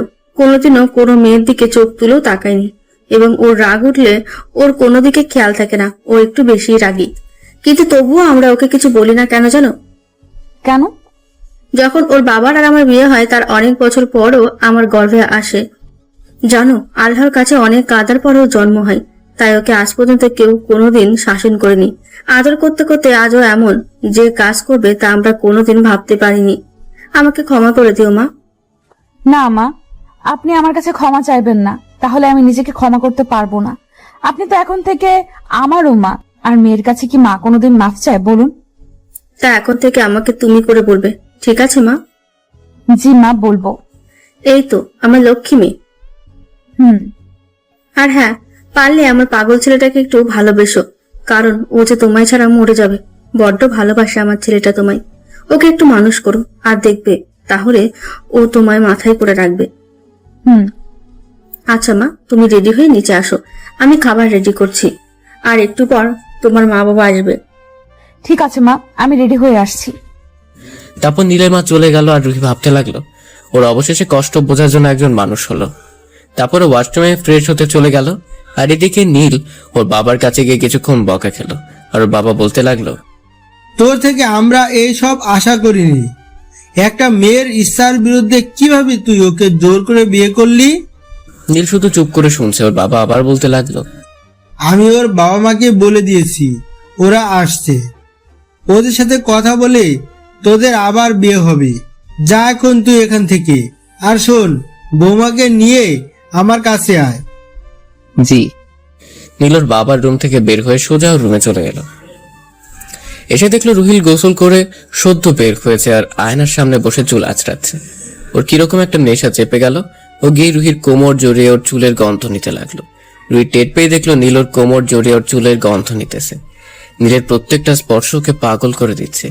যেই নীল ওকে ঘুরিয়ে কিস করতে যাবে অমনি নীলকেও ধাক্কা মেরে দূরে সরিয়ে দিল আর ঠাস ঠাস করে জ্বর মেরে দিল। আর বলতে লাগলো, তোকে আমি আমাকে স্পর্শ করতে মানা করেছি না? আমি বলেছি না আমাকে ডিভোর্স দিয়ে দিতে? কোনো অধিকার দিব না আমি তোকে। তারপরও কেন বারবার আমার কাছে আসিস? আর একবার যদি আমার কাছে আসিস তাহলে আমি নিজের জান দিয়ে দেব। একবার আমায় নিয়ে স্বাদ মেটেনি। নীল কিছু না বলে ওর শাড়ির আঁচল উঠিয়ে দিয়ে, সরি, মাফ করে দিও, তোমায় বাবা নিচে নিয়ে যেতে বলেছে, আসো। এই বলে নীল নিজের চোখের জলটা মুছে ফেলে যাতে রুহি না দেখে। নীলকে আজ পর্যন্ত কেউ গায়ে হাত তুলেনি। আর রুহিকে যখন থেকে ভালোবাসার কথা বলেছে সেই থেকেই ও ওর হাতে চড় খেতে খেতে আসছে। তারপর নীল পিছে পিছে রুহিও নিচে চলে গেল। আর বাবার সাথে কথা বলেও রুহির তাদের দুজনকেই পছন্দ হলো, শুধু নীল ছাড়া। অতঃপর ওর খাবার টেবিলে গেল। রুহি দেখলো সব পছন্দের সব খাবার টেবিলে সাজানো। ও অবাক হচ্ছে এই ভেবে যে ওর পছন্দের খাবার নীলের মা কিভাবে জানলো। তখনই নীলের মা বলে উঠলো, কি অবাক হচ্ছ? এই ভাবছো বুঝি আমরা কিভাবে জানলাম তোমার পছন্দের সবকিছু, তাই তো? তাহলে শোনো, নীল বলেছে সবকিছু কালকে। রুহি হালকা একটু লজ্জা পেল আর নীলের দিকে চেয়ে এক পলক দেখলো। নীল সে খাবার নিয়ে লাড়িয়ে দিচ্ছে নিজের দিকে চেয়ে। রুহি ভাবতে লাগলো এই মানুষটার আর ওর কত রূপ দেখা লাগবো। ও তাই ভেবে পাচ্ছে না। নীলের মার ডাকে হুঁশ ফিরল ওর আর সে বলতে লাগলো, খাও মা। সবাইকে নিজ নিজ রুমে চলে গেল। আর নীল সে চলে গেল ছাদে ওর প্রিয় গিটারটা নিয়ে। আর এদিকে রুহি রুমে ঢুকে সবকিছু ঘুরে দেখতে লাগলো। এর মধ্যে গিটারের শব্দ শুনে অনুসরণ করে উপরে ছাদের দিকে যেতে লাগলো। নীল এক কোনায় বসে নিজ মনে গিটারের সুর তুলছে আর সিগারেট কিছুক্ষণ পর পর টানছে। আর তার শেষে গান ধরলো, तेरे जाने का गम और न आने का गम, फिर जमाने का गम क्या करे, राह देखे नजर रात भर जाग कर, पर तेरी तो खबर ना मिले। নীল গান গেয়ে পাশে ফিরতে দেখে রুই চোখ বুজে গান শুনতেছে। ও উঠে ওর পাশে গিয়ে দাঁড়িয়ে ওকে দেখতে থাকে। রুই কোনো গানের আওয়াজ না পেয়ে পাশে ফিরে তাকাতেই লজ্জা পায়, কারণ নীল ওর দিকে একভাবে তাকিয়েছিল। আরো সাথে সাথে ওখান থেকে দৌড়ে নিচে চলে যায়। আর রুহি এভাবে লজ্জা পেয়ে চলে যাওয়াতে নীল মুচকি এসে নিচে চলে আসে। আর এর মধ্যে রুহির মা বাবা চলে আসে, কিন্তু নীল আসে না। আর নীলের মা তাদের বসতে দিয়ে রুহি আর নীলকে ডাকতে ওদের কাজের লোককে উপরে পাঠায়। তাদের কাজের লোক গিয়ে নীলের রুমের সামনে নক করার সাথে সাথে রুহি দরজা খুলে দেয়। আর তখন কাজের লোকটি রুহিকে উদ্দেশ্য করে বলতে থাকে, ভাবি, আপনাদের দুজনরা আন্টি নিচে আইতে কইছে। আচ্ছা তুমি যাও, আমরা আসছি। তারপর কাজের লোক ওখান থেকে চলে আসে আর রুহি ওদিকে নীলকে খুঁজতে লাগলো, কিন্তু ও তো রুমে নেই। তারপর ওর মনে পড়ল নীল তো ছাদে। ওর সাথে সাথে ছাদে গেল আর দেখলো নীল পকেটে 2 হাত দিয়ে আকাশের দিকে তাকিয়ে দাঁড়িয়ে রয়েছে আর পাশে ওর পছন্দের গিটারটা রাখা। রুহি ভাবলো ওকে ডিস্টার্ব করবে না, কিন্তু আবার মনে পড়লো মা তো ওদের যেতে বলেছে নিচে। তারা দেরি না করে ওকে ডাক দিল, কিন্তু নীলের কোনো সারা শব্দ না পেয়ে আবার একটু জোরেই ডাক দিল রুহি। তখন নীল বলল, হ্যাঁ বলো, কিছু বলবে? মা আমাদের নিচে যেতে বলেছে। ঠিক আছে, তুমি যাও, আমি আসছি। আর তারপর নীলও কিছুক্ষণ ছাদে থেকে নিচে ওর রুমে চলে আসে। আর রুহি নিচে নামতেই দেখে ওর মা বাবা নিচে বসা। ওর মা বাবাকে দেখে সোজা উপর থেকে নিচে নেমে এসে ওর মা বাবাকে জড়িয়ে ধরে। ওর মা বাবা রুহিকে জড়িয়ে ধরে আর রুহি ওর মা বাবাকে জিজ্ঞেস করে, তোমরা কেমন আছো? ওর বাবাই জবাব দেয়, যেমন দেখছিস তেমনই আছি।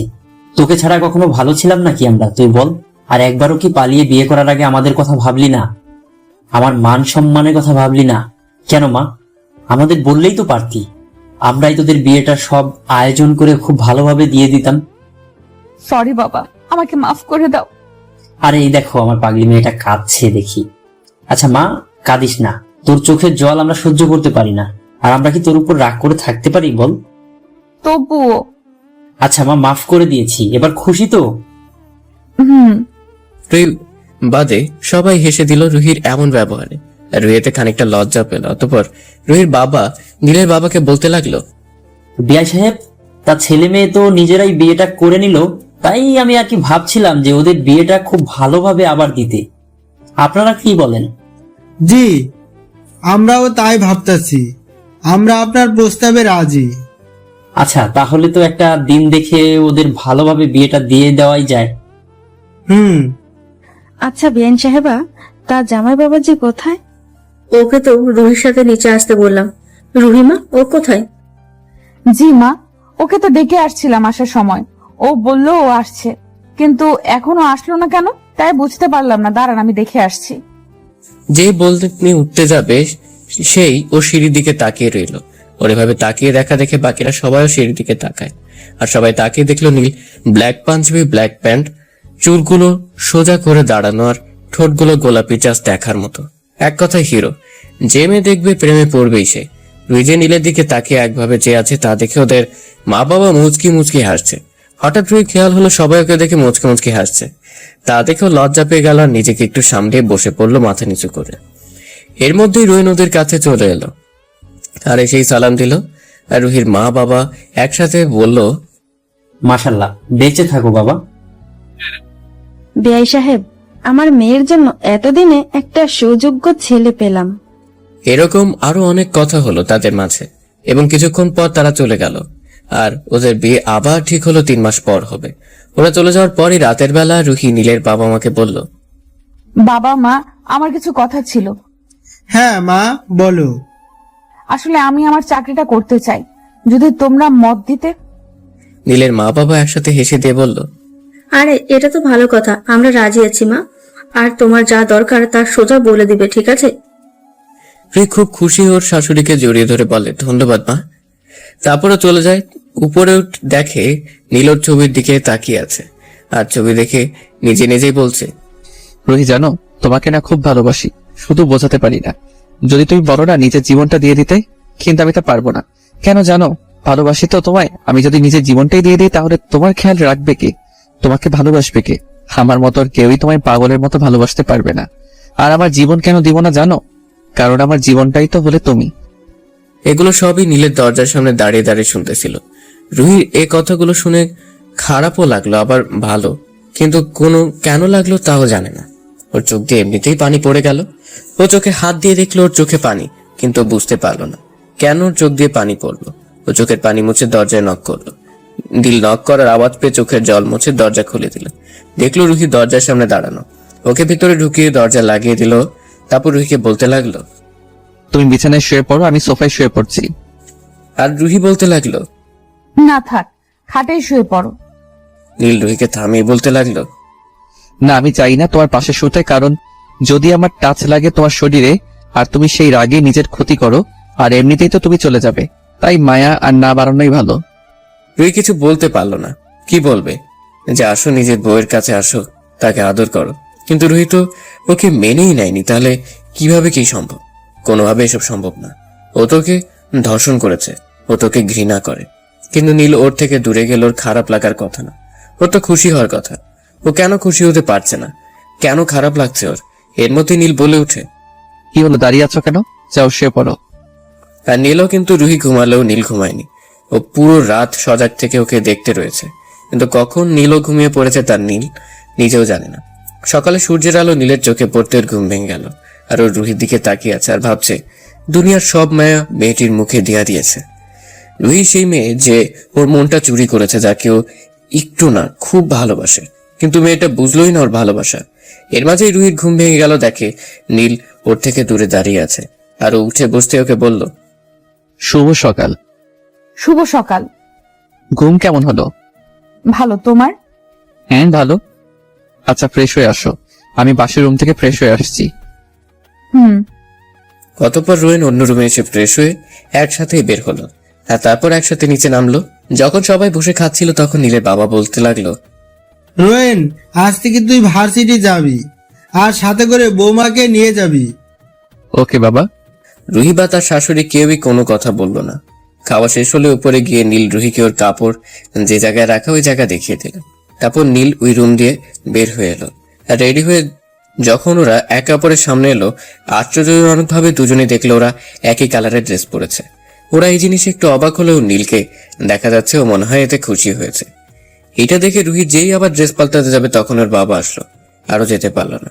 তারপর বাবা ওদের কাছে এসে নীলকে বলতে লাগলো, রুহিকে সাবধানে নিয়ে যাস। বলে ওরা ওখান থেকে চলে আসে। আর রুহি নীল গাড়িতে ওঠে। নীল গাড়ি চালায় আর রুহি পাশের সিটে বসা। আর রুহি নীল বলে, আমাদের ব্যাপারটা জানো, ভার্সিটির কেউ জানে না। এটা বলার সাথে সাথে নীল গাড়ি থামিয়ে ফেলে।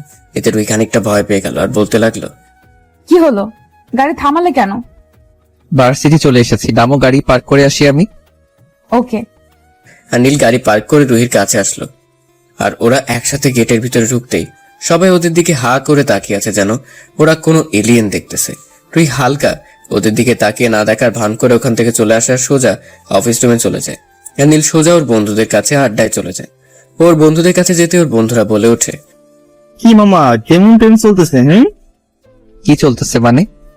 মানে হইলো যে তুই আর ম্যাডাম একসাথে এক গাড়িতে, আর তার উপর আবার এক কালারের ড্রেস।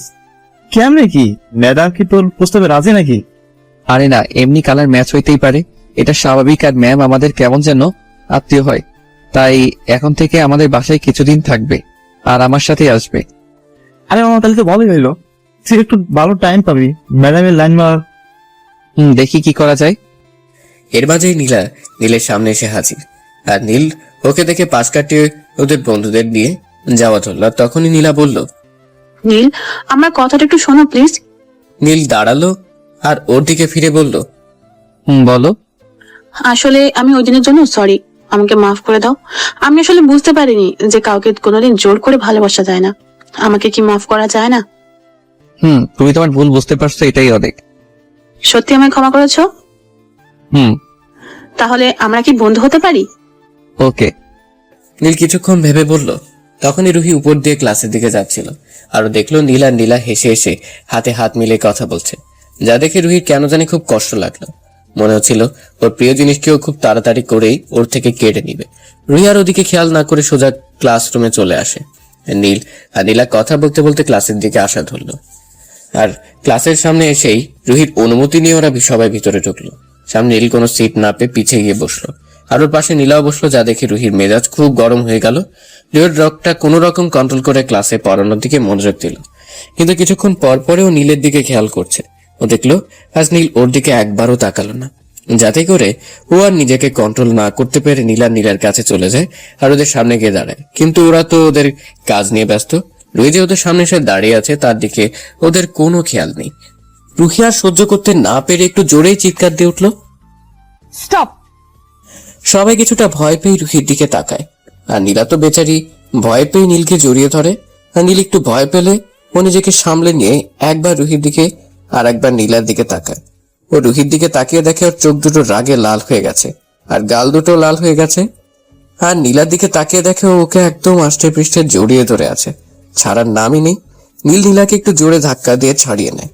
আর নীলা একটু লজ্জা পাওয়ার ভঙ্গি করে নিচে তাকায়। এবার রুহি ওদের বলতে শুরু করে, এই দাঁড়াও তোমরা। সাথে সাথে ওরা দুজনই দাঁড়িয়ে গেল। আর রুহি বলতে লাগলো, এই মেয়ে লজ্জা শরম নাই? ক্লাসের মাঝে এসব কি? হ্যাঁ, ক্লাস করতে আসো না প্রেম করতে? কোনটা? এত ছেলেদের জড়িয়ে ধরার অভ্যাস কেন? ছেলেদের থেকে দূরত্ব বজায় রেখে থাকতে পারো না? আর নীল, তুমি কি ক্লাস করতে আসো না, ক্লাসে এসব করতে? হ্যাঁ? নীলা আর নীল বলে উঠলো, সরি ম্যাম, আর হবে না। রাখো তোমাদের সরি, এখনই বাইরে গিয়ে কান ধরে দাঁড়িয়ে থাকবে দুজনই। ওদের আর কোনো কিছু বলার সুযোগ না দিয়ে নীলকে একদম এক মাথায় আর নীলা এক মাথায় দাঁড়া করিয়ে দিল। আর কত কি দেখবো। তারপর রুহি ক্লাসে চলে আসে। আর ক্লাস করতে ভালো না লাগায় ও ওদের পড়া দিয়ে সোজা ক্লাস থেকে বের হয়ে যায়। আর অফিস কক্ষে এসে ভাবতে থাকে, আমি তো ভালোবাসি না, তাহলে আমি কেন ওর পাশে অন্য মেয়ে সহ্য করতে পারি না? না, আমার ওর থেকে দূরে দূরে থাকতে হবে। রুহি মনে মনে এই কথাগুলো চিন্তা করলো। আর এদিকে নীল দাঁড়িয়ে দাঁড়িয়ে ভাবতে লাগলো, ইয়েস, রুহি আমায় আস্তে আস্তে করে ভালোবাসতে শুরু করছে। এখন শুধু আমার প্ল্যান মতো কাজ করতে পারলেই হলো। আর এর মাঝখানে সব ক্লাস শেষ হওয়ার সাথে সাথে রুহি একাই বাসায় চলে যায়। আর নীল বের হয়ে রুহিকে কল দেয়, কিন্তু না ধরেই SMS দিয়ে বলে দেয় ও বাসায় চলে গেছে। ও যেন চলে আসে। আর কল কাটতেই নীলা ওর সামনেই আসে আর আবারও সরি বলে ক্লাসের কাহিনীর জন্য। নীল বলে কোনো ব্যাপার না। নীলা নীলের কাছে ওর নাম্বার চায় আর নীল ওর নাম্বার দিয়ে দেয়। তারা একে অপরকে বাইক দিয়ে ওখান থেকে চলে আসে। আর নীল বাসায় এসে ফ্রেশ হয়ে খেয়ে উপরে রুমে চলে যায়। এর মাঝে রুহির সাথেও একটাও কথা বলেনি। ও ক্লান্ত থাকায় বিছানায় শোয়ার পরেই ঘুমিয়ে যায়। অনেকক্ষণ পর যখন রুহি উপরে আসে তখনও দেখতে পায় নীলের কল বাজছে, কিন্তু পিক করলো না। তারপরে বারবার কল বাজার জন্য যেই ওর মোবাইল স্ক্রিনের দিকে তাকালো, নীলার নাম্বার আর ওর নাম্বারের ওপর ওর নাম দেখে রুহির মেজাজ 440-এ উঠে গেল। আর ওইখানে না থেকে ওখান থেকে চলে গেল সোজা ছাদে। আর সে ভাবতে লাগলো, আমি কেন ওর কথা ভাবছি, কেন ও কারোর সাথে কথা বললে আমি কেন সহ্য করতে পারতেছি না, আমার সাথে কেন এমনটা হচ্ছে, কেন? না, আমি আর ওর দিকে কোনো খেয়াল দিব না। ওকে আমি শুধু ঘৃণা করি, শুধু ঘৃণা। আর নীলের বিকালের দিকে ঘুম ভাঙে। আর উঠে ফ্রেশ হয়ে মোবাইল হাতে নিতেই দেখে নীলার অনেকগুলো মিসড কল। আর ওর সাথে সাথেই ব্যাক করে আর ছাদে চলে যায়, কারণ ও জানে রুহি এখন ছাদেই থাকবে। ওর সামনে ওকে দেখিয়ে দেখে কথা বলবে, তাই তাড়াতাড়ি করে ছাদের দিকে পা বাড়ায়। আর উপরে উঠে দেখে রুহি ছাদের এক কোণায় দাঁড়িয়ে আছে, বাতাস ওর চুলগুলো এলোমেলো ভাবে উড়ে বেড়াচ্ছে। কিন্তু ও কাছে যাওয়ার সাহস করলো না, কারণ যদিও ওকে টাচ করে তাহলেও নিজের ক্ষতি করবে এই ভয়। অতঃপর আর কিছু না ভেবে নীলাকে কল করলো আর রুহিকে শুনিয়ে শুনিয়ে অনেক কথা বলতে লাগলো। রুহি আর না শুনতে পেরে নীলের দিকে রাগে একটা লুক দিয়ে ওখান থেকে নিচে চলে আসলো। নীল ওর চলে যাওয়া দেখে নিজে নিজেই হেসে ফেললো আর বলতে লাগলো, ভালো তো অবশ্যই বাসবে, শুধু আমায় তার জন্য একটু অপেক্ষা করতে হবে। এইভাবে চলতে রয়েছে ওদের বিয়ের 2 মাস, এর বেশি হয়ে এসেছে।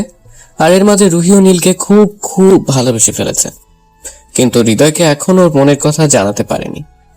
এর মাঝেই হঠাৎ একদিন রুহির এর সাথে দেখা হয়ে যায়, আর ওরা একটা কফি হাউসে যায় আর কথা বলতে থাকে। আর নীলও একটা কাজে ওর বন্ধুদের সাথে ওই জায়গায় যায় আর দেখে রুহির হাত হৃদয় ধরে আছে।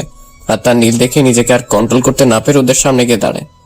আর সাথে সাথে নীল রুহির হাত ছেড়ে দেয় আর রুহি ওর হাত ছুটার পরপরই উঠে দাঁড়ায় আর বলে, নীল, তুমি এখানে? কেন, এসে কি ভুল করলাম নাকি? তোমাদের মধুর সময় নষ্ট করে দিলাম, তাই না? দেখো নীল, তুমি ভুল বুঝছো আমাকে। তুমি যা ভাবছো এখানে তেমন কিছুই হয় নাই। চুপ, একদম চুপ। তোমায় আমি ভালোবেসেছিলাম, কিন্তু তুমি আমার ভালোবাসাটা বুঝলাই না। তোমাকে কতই না ভালোবেসেছিলাম। কেন কেন করলে এমনটা কেন? আসলে তোমার মতো মেয়েরা আমার ভালোবাসার যোগ্যই না। রুহি আর নিজেকে কন্ট্রোল না করে রেগে গিয়েই নীলের গালে থাপ্পড় বসিয়ে দিল, ঠাস ঠাস করে 2টা থাপ্পড়। আর বলতে লাগলো, আমি একজনের সাথে কথা বললেই দোষ, আর তুমি যখন নীলার সাথে সারাদিন ঘুরে বেড়াও, কথা বলো, তখন কই? তখন তো আর আমি তোমায় কিছু বলি না। তাহলে আমার বিষয়ে তুমি কেন নাক গলাবে? তোমার চেহারাটা তো আমি দেখতে চাই না। চলে যাও আমার সামনে থেকে। ঠিক আছে, আর কখনো আমার এই চেহারা তোমায় দেখাবো না, পারলে মাফ করে দিও। এই বলে নীল ওখান থেকে চলে আসে। আর ওখান থেকে বের হয়ে সোজা গাড়ি নিয়ে ফুল স্পিডে বাসার দিকে চলে যায়। আর এদিকে ওকে কথাগুলো রাগের মাথায় বলে নিজে নিজেই কথাগুলো ভেবে কেঁদে দেয়। আর একটা সময় মাথা ঘুরিয়ে পড়ে যায়। হৃদয় তাড়াতাড়ি করে ওকে হসপিটালে নিয়ে যায়। আর হসপিটালে নিয়ে যাওয়ার পর রুহিকে ডাক্তার চেক আপ করার পর হৃদয় ডাক্তার যা বললো তা শোনার জন্য হৃদয় মোটেও প্রস্তুত ছিল না। ওর মাথায় যেন আকাশ ভেঙে পড়লো ডাক্তারের কথা শুনে। ডাক্তারের কথা শোনার পৃথিবী যেন থমকে গেছে। আর আবার শিওর হওয়ার জন্য জিজ্ঞেস করলো, ডাক্তার আপনি কি সত্যি? এটা সত্যি, আপনি না হলে রিপোর্ট চেক করতে পারেন। হৃদয় ফাইলটা দেখে ওর নাক মুখ পুরো লাল হয়ে গেছে। ওখানে আর এক মুহূর্ত না দাঁড়িয়ে সোজা উঠে চলে যায়। আর এদিকে নীল বাসায় এসে সব ভাঙচুর করা শুরু করে দেয়। ভাঙচুর করতে করতে এক পর্যায়ে ওর হাত কেটে ফেলে। প্রচুর রক্ত ঝরছিল, কিন্তু আর থামেনি ভাঙচুর করা থেকে। আর ওকে ওর মা বাবাও থামাতে পারেনি এসব করা থেকে। সবাই খুব ভয় পেয়ে গেছে ওর এই কর্মকাণ্ডে। ও রুমের দরজা আটকে কিছু একটা করলো, আর তারপরে রুমের দরজা খুলে ব্যাগ নিয়ে বের হয়ে গেল। কোথায় যাচ্ছে, কেন যাচ্ছে, ওটা কাউকেই বললো না। ও বাসা দিয়ে বের হয়ে ওর এক বন্ধুকে কল করে ওর সাথে দেখা করার জন্য বললো, কিন্তু ওর বন্ধুটা ঢাকার বাইরে থাকে। ও সেখানে যাওয়ার জন্য রেডি হলো আর ফুল স্পিডে গাড়ি চালিয়ে চলে গেল। আর এদিকে রুহির জ্ঞান ফেরার পর ও নিজেকে হসপিটালের বেডে আবিষ্কার করলো। উঠতেই নার্স ডাক্তারকে নিয়ে এলো। আর এসে ডাক্তার বলতে লাগলো, তাহলে আপনার জ্ঞান ফিরলো? কিন্তু আমার কি হয়েছিল? আরে আমি তো বলতেই ভুলে গেছি, আপনি মা হতে চলেছেন। কনগ্রেস। কি সত্যি ডাক্তার?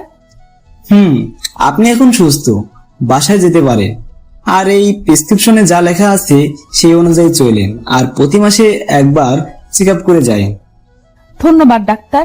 আমাকে এখানে নিয়ে কে এসেছিল? হৃদয় নামের একটা ছেলে, কিন্তু আপনি মা হওয়ার কথা বলার সাথে সাথে উনি কোথায় যেন চলে গেলেন, তা আমি জানি না। ও আচ্ছা ডাক্তার, আমি তাহলে আসি। ওকে, হসপিটাল থেকে বের হয়ে হৃদয়কে রুহি কল করলো, কিন্তু ওর ফোন সুইচ অফ। তারপর ওকে আর ফোন না দিয়ে নীলকে কল করতে থাকে, কিন্তু যতবারই ওকে ফোন দিতেছে ততবারই ও বিরক্ত হয়ে যাচ্ছে আর টেনশন বেড়ে যাচ্ছে, কারণ নীল ফোন পিক করছিল না।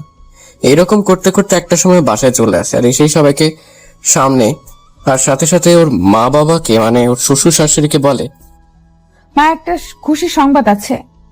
কি খুশির সংবাদ? মা আপনারা দাদা দাদি হতে যাচ্ছেন। কি সত্যি? সবাই খুশি হয়। আর তারপর রুহি এটাও বলা শুরু করে, মা নীল কোথায়? সবাই চুপ করে আছে দেখে আবার বলতে লাগলো, কি হলো মা, নীল কোথায়? তাপল নীলের মা ওকে সব বললো আর কেঁদে দিল। আর তার সাথে রুহিরও মনে পড়লো কেন নীল এমন করলো, শুধুমাত্র ওর জন্য এমনটা হলো। রুহি কেঁদে ফেললো আর সোজা উপরে দৌড়ে চলে গেল। আর গিয়েই দেখতে পেলো যে পুরো রুমের আসবাবপত্র একদম ভেঙে চুরমার করা, আর টেবিলের দিকে তাকাতেও দেখতে পেলো একটা ডায়েরি রাখা, আর তার সাথে একটা চিঠিও রাখা। ওই চিঠিটা ডায়েরিটা নিল আর খুলে দেখলো চিঠিটা, তাতে লেখা ছিল এই যে, প্রিয় রুহি, প্রথমেই মাফ চেয়ে নিচ্ছি, কারণ আমি যা এতদিন করেছি তার জন্য।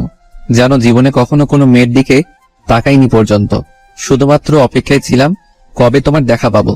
কারণ কি জানো, তোমার মতনই কাউকে সবসময় চাইতাম আর পেয়েও গেলাম, কিন্তু আমার কপাল দেখো, পেয়েও হারিয়ে ফেললাম। যাই হোক, আমার কথা নাই বা বলি, তুমি চেয়েছিলে না যে আমি তোমায় ডিভোর্স দেই? আমার টেবিলের উপরে ড্রয়ারটা খুলো, দেখবে তাতে একটা বক্স আছে। নীলের কথা মতো তাই করলো, কিন্তু একটু অবাকও হলো। দাঁড়ান বলছি, কেন অবাক হলো? ও আবার পড়তে লাগলো। কি অবাক হচ্ছ? জানি অবাক হওয়ারই কথা, কারণ এটা আমি ছাড়া আর কেউই জানে না। আচ্ছা, তোমার হাতে যে ডায়েরিটা আছে ওটা খুলে দেখলেই সব উত্তর পেয়ে যাবে। আর হ্যাঁ, আমি ব্যাপারে সাইন করতে পারিনি, কারণ কি জানো, ভালোবাসি তোমায় অনেক, পারলে আমি মাফ করে দিও। আর হ্যাঁ, তোমায় ছেড়ে এই শহর ছেড়ে বহু দূরে চলে যাচ্ছি, যাতে আমার ছায়াও তোমার আশেপাশে না পড়ে। ভালো থেকো, আর কখনো আমার অধিকারের দাবি করব না। তুমি নিজের মতো করে তোমার দুনিয়া কষ্ট করে সাজিয়ে নিও, আর পারলে আমায় মাফ করে দিও। ভালো থেকো, ভালোবাসা, ইতি, তোমার না হওয়া স্বামী। রুহি চিঠিটা পড়েই বসে পড়ে কাঁদতে কাঁদতে আর বলতে থাকে জোরে চিৎকার করতে করতে, নীল তোমায় ভালোবাসি, কেন চলে গেলে আমায় ছেড়ে? আমি যে তোমায় ছাড়া বাঁচবো না, কেন এমনটা করলে? আমার কথা একবারও ভাবলে না? নাগের মাথায় কি না কি বলেছে তার জন্য তুমি আমায় ছেড়ে চলে যাবে? কেন কেন নীল, তুমি কেন আমায় একা করে চলে গেলে? কেন? কান্না করতে আসে রুহি, ওর চোখ দিয়ে অঝোর ধারায় পানি পড়তেছে। এর মধ্যে ওর হাতে থাকে ওর কতগুলো ছবি, ওর কানের দুল, নূপুর আর ওর হারিয়ে যাওয়া ওনাটা পাশে দেখে তাড়াতাড়ি ডায়েরিটা হাতে নিল আর পড়তে লাগলো। আজ সব বন্ধুরা মিলে কক্সবাজার যাচ্ছি। অনেক দিনের প্ল্যান ছিল, কিন্তু যাওয়া হয়নি, কিন্তু আজ যাব। তাই সবাই প্ল্যান করলাম লং জার্নি করতে করতে যাব, বাইক ড্রাইভ করে যাব। তাই যা ভাবলাম সেই মতনই সবাই রওনা হলাম। আমরা মোট 8 জন, আর আমাদের সবার কাছেই বাইক আছে, কিন্তু আমরা 8টা বাইক না নিয়ে 4টা বাইক নিলাম। আর সবাই রাতের দিক দিয়ে বাইক নিয়ে বের হব ঠিক করলাম। রাত 8টা। বুঝ কই তুই? আমার সময় তোর বাড়ির সামনে, আর নীল কই? তোরা তাড়াতাড়ি করে চলে আয়। আমরা দুইজনই একসাথে আছি, দাঁড়া আমরা আসছি। ওকে। ওই ভাই চল, আমাদের এখন যাওয়া লাগবে, ওরা নিচে অপেক্ষা করছে। চল, আমি রেডি। হয়তো ভাবছেন রিহানকে, তাই না? ওকে বলবো, কিন্তু একটু অপেক্ষা করতে হবে, না হলে যে জানতে পারবেন না। ওকে চল। নীলা রিহান এক কালার ড্রেস পরেছে, দুইজনকে পুরাই অসাধারণ লাগতেছে। ওদের দেখেই মেয়েরা প্রেমে পড়ে যাবে। তাহলে ভাই আমাদের কি হইব যদি সব মাইয়া ওদের লাইকা পাগল হইয়া যায়? চিন্তার বিষয়। ওরা নিচে দুজন এক বাইকে উঠে রওনা হলো।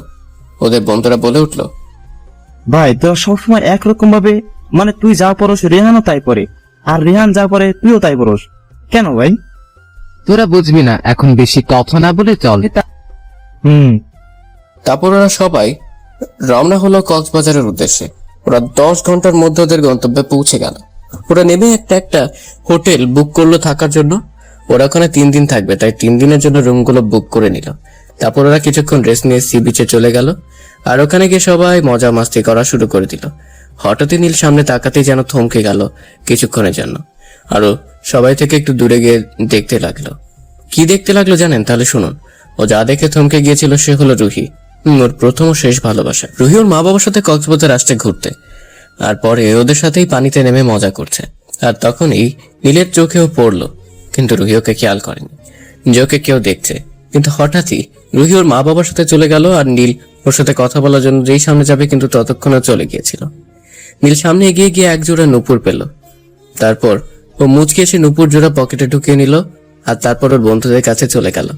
আর আরো কিছুক্ষণ মজা মাস্তি করে ওরা চলে গেল হোটেলে। রুহি রাতের বেলা আকাশের নিচে প্লাস পানির কাছাকাছি জায়গায় একা থাকতে খুব ভালো লাগে। তারা দেরি না করে কাউকে না জানে বিচে চলে আসে আর হাঁটতে হাঁটতে একটা নির্জন জায়গায় গিয়ে বসে, যেখানে সচরাচর কোনো মানুষ আসে না। ও বসে বসে আকাশের তারা গুনছিল, আর ওর কাছে সবকিছু খুব দারুণ লাগতেছিল। আর অন্যদিকে নীল কিছু ভালো লাগতেছিল না দেখে ও উঠে হোটেল থেকে নেমে বিচের দিকে যাচ্ছে, কিন্তু কেন জানি একটা জায়গায় ওর পা না যেতে চাইলেও ওর মন ঠিকই যেতে চাইছে, তাই নীল ওদিকে যাওয়া শুরু করলো। আর রুহি কিছুক্ষণ বসে থাকতে ওখানে কিছু খারাপ লোক এসে ওর সাথে যা অধ্যস্তি করার চেষ্টা করলো। ও কোনো রকম ভাবে দৌড়ে পালাতে থাকে ওখান থেকে, আর সেদিকে নীল যাচ্ছে। এর মধ্যে নীলের কাছে যেতে একটা মেয়ের কণ্ঠ শুনতে পায়, আর একটু সামনে যেতে কেউ এসে ওকে জড়িয়ে ধরে বলতে থাকে, প্লিজ সাহায্য করুন আমায়। নীল চাঁদের আলোর ফর্সা মুখটা দেখলো, আর এ দেখলো ও ভয় পেয়েছে খুব, যার কারণে রীতিমতো কাঁপছে। ও রুহিকে বলতে লাগলো, দেখুন, ভয় পাওয়ার কোনো কারণ নেই, আপনার কিছু হবে না, আমি আছি তো নাকি? রুহি কিছু বলছে না, শুধু নীলের দিকে একবার তাকালো আর তাকেই থমকে গেল, কারণ নীলকে এই রাতের বেলা অনেক সুন্দরী লাগছে। আর তার সাথে ও মুখে একটা মাস্ক পরেছিল, যার কারণে ওর চেহারাও দেখতে না পেল। ওর সিক্স প্যাক বডি, রাগান্বিত চোখ, খাড়া খাড়া চুল সব মিলে পুরাই জোশ লাগতেছিল, এবং তার সাথে ভয়ানকও। এর মাঝে লোকগুলোর সামনে এসে পড়ে আর বলতে থাকে, কি রোমিও, জুলিয়েটকে তো অনেকক্ষণ ধরে জড়িয়ে ধরেছিস, এখন এদিকেও একটু দাও, আমরা ওকে একটু জড়িয়ে ধরি। বলে ওরা হাসতে লাগলো। নীল রাগে গা চলা শুরু করলো, আর তার সাথে ওর হাত মুষ্টিবদ্ধ করলো। আর ওদের লিডার ওদের একজনকে বলতে লাগলো, যা মেয়েটিকে নিয়ে আয়। নীল রুহিকে পিছিয়ে সরিয়ে দিয়ে রুহির সামনে দাঁড়ালো, আর ওরা আসতেই এক ঘুষি, সাথে সাথে যেটা এসেছিল ওটা ওখানেই শেষ। এটা দেখে ওরা ভয় পেয়ে গেল, আর সাথেই ওরা নিজেদের পকেট থেকে চাকু বের করে ওর দিকে দৌড়ে এলো, আর নীলও এক একটা ধরে ধরে মারতে লাগলো। কিন্তু ওদের লিডারটা নীলকে একটা চাকুর আঘাত দিয়ে সক্ষম হয়েছিল, যার কারণে ওর প্রচুর রক্ত পড়া শুরু হয়ে গেল। তারপর ওদের মারতে মারতে আধমরা করে ফেললো। রুহি তাড়াতাড়ি গিয়ে ওকে থামালো আর বলতে লাগলো, ছাড়ুন, ওরা মরে যাবে। রুহি আর ওর হাতের দিকে খেয়াল করতেই দেখে ওর হাত প্রচুর রক্ত ঝরছে। ও তাড়াতাড়ি করে ওর হাতে ওড়নাটা বেঁধে দিল। তখন রক্ত পড়া থামলো, আর পড়ে ওরা হালকা পাতলা কথা বলতে বলতে রুহির হোটেলের সামনে চলে এলো। ওকে বিদায় দিয়ে নীল সোজা ওর হোটেল রুমে চলে এলো। ও এসেই পড়লো রিহানের সামনে। শালায় সামনেই বসে আছে। ও জিজ্ঞেস করছে, তুই এত রাতে গিয়েছিলি কই? এই সামনে। কিন্তু তুই না ঘুমিয়েছিলি, উঠলি কখন? এই একটু আগে, আর তার মধ্যে তুই চলে এলি? এটা বলেই রিহান নীলের হাতের দিকে তাকাতে খেয়াল করলো ওর হাতে ওড়না পেঁচানো, আর তাতে রক্ত লাগা। কিন্তু নীলকে খুব স্বাভাবিক লাগতেছে। আর তার উপর ও নীলের কাছে যেতেই দেখতে পেল ওর বুক পকেটে একটা মেয়েদের কানের দুল লাগানো। ও কাছে যে এই নীলের বুকের সাথে লাগানো দুলটা হাতে নিল আর বলতে লাগলো, এই দুলটা আর ওর হাতটা জাকিয়ে ধরে বলল, এসব কি আমাকে তাড়াতাড়ি বল। একটু রেগে গিয়ে বললো, কারণ রিহান নীলের কোনো ক্ষতি দেখলো বা শুনলে ওর মাথা ঠিক থাকে না। ও আবার নীলের চেয়েও মারাত্মক রাগে, যা টোটালি বলার বাহিরে। অতঃপর নীল ওকে সব বললো, প্রথম থেকে যা যা হয়েছিল। রিহান ওর হাতে কানের দুলটা দিয়ে বলতে লাগলো, ওরে শালা, একদিনে এত কিছু করে ফেললি, অথচ আমি জানি না। এই বলেই ওকে মারতে লাগলো। আরে আরে ভাই, সরি। ওকে যা, কাল তোকে দেখা করাবো ওর সাথে, ওকে? মার থামি ওকে, যা ডান। দেখি আমার ভাইটা কার প্রেমে একদিনে এত পরিমাণ হাবুডুবু খাচ্ছে। ওকে ফ্রেশ হয়ে ঘুমাবো। ওকে। নীল ফ্রেশ হয়ে এসে ঘুমিয়ে পড়লো, আর তারপরেই ওরা পরের দিন সকালে উঠে নাস্তা করে দুজন বের হয়ে গেল। আর ওদের সবাইকে বলে গেল যে ওদের সাথে ওরা দুজন রাতে দেখা করবে। তারপর ওরা বেরিয়ে গিয়ে রুহির হোটেলের সামনে গিয়ে থামলো। ওরা গিয়ে রুহির নাম ধরে ম্যানেজারের কাছে জিজ্ঞেস করতে, সে বললো ওরা চলে গেছে।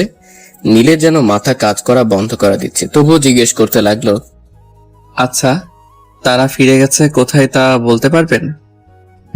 অবশ্যই, তারা ঢাকায় ফিরে গেছে, কিন্তু কোথায় গেছে আমরা জানি না। ওকে, ধন্যবাদ আপনাকে। এটা বলে ওরা দুজন ওখান থেকে চলে গেল। আর বের করে নীল রিহানকে বলে, ভাই, আমি কালকেই ঢাকা যেতে চাই, তুই ওদের সাথে থাক, আমার যে ওকে লাগবেই। ওকে, তুই আজই যা, আমরা পরের দিন আসছি। ওকে। নীল বাইক না নিয়ে ওখান থেকে চলে গেল, আর বলে গেল রিহানকে বাইকটা নিয়ে আসতে। আসার সময় নীল ঢাকাতে ব্যাক করেই রুহিকে সারা ঢাকা খুঁজতে থাকে কিন্তু পায় না। আর ওর সাথে রিহানও মিলে খুঁজে কিন্তু কেউই পায় না খুঁজে রুহিকে। আর হঠাৎই রুহিনের থাইল্যান্ডে কিছু কাজের জন্য যাওয়া পড়ে, আর তারপরে রুহির সাথে ওর আবার দেখা হয় ভার্সিটিতে। ও যখন ওকে দেখে তখন ওর খুশিতে চোখে পানি এসে গিয়েছিল। আর তারপরেই তো ওকে যা যা বলে আর সবই ওই ডায়েরিতে লিখে আসছিল। রুহি ডায়েরিটা পড়ে এখন আগের চাইতে একটু না অনেক বেশি জোরে কেঁদে দিল আর বলতে লাগলো, আমাকে মাফ করে দাও নীল, মাফ করে দাও। আমি বুঝতে পারিনি তুমি আমায় এতটা বেশি ভালোবাসো। ডায়েরিটা নীলের ছবি বুকে জড়িয়ে কাঁদতে থাকে। এর মধ্যেই রুহির ফোনও আননোন একটা নাম্বার দিয়ে কল আসলো। কলটা রিসিভ করে লো আর বলতে লাগলো, কে? আমি আসছি। এই বলে ও সোজা বাসা থেকে বের হয়ে গাড়ি নিয়ে কোনো এক জায়গায় যাওয়া ধরলো। রুহি কিছুক্ষণের মধ্যে ফোনে বলা জায়গায় চলে গেল। আর যাওয়ার পরে কিছু লোক এসে ওকে ভেতরে নিয়ে গেল। রুহি ভিতরে ঢুকতেই দেখতে পেল একটা লোক উল্টা দিক ফিরে দাঁড়িয়ে আছে।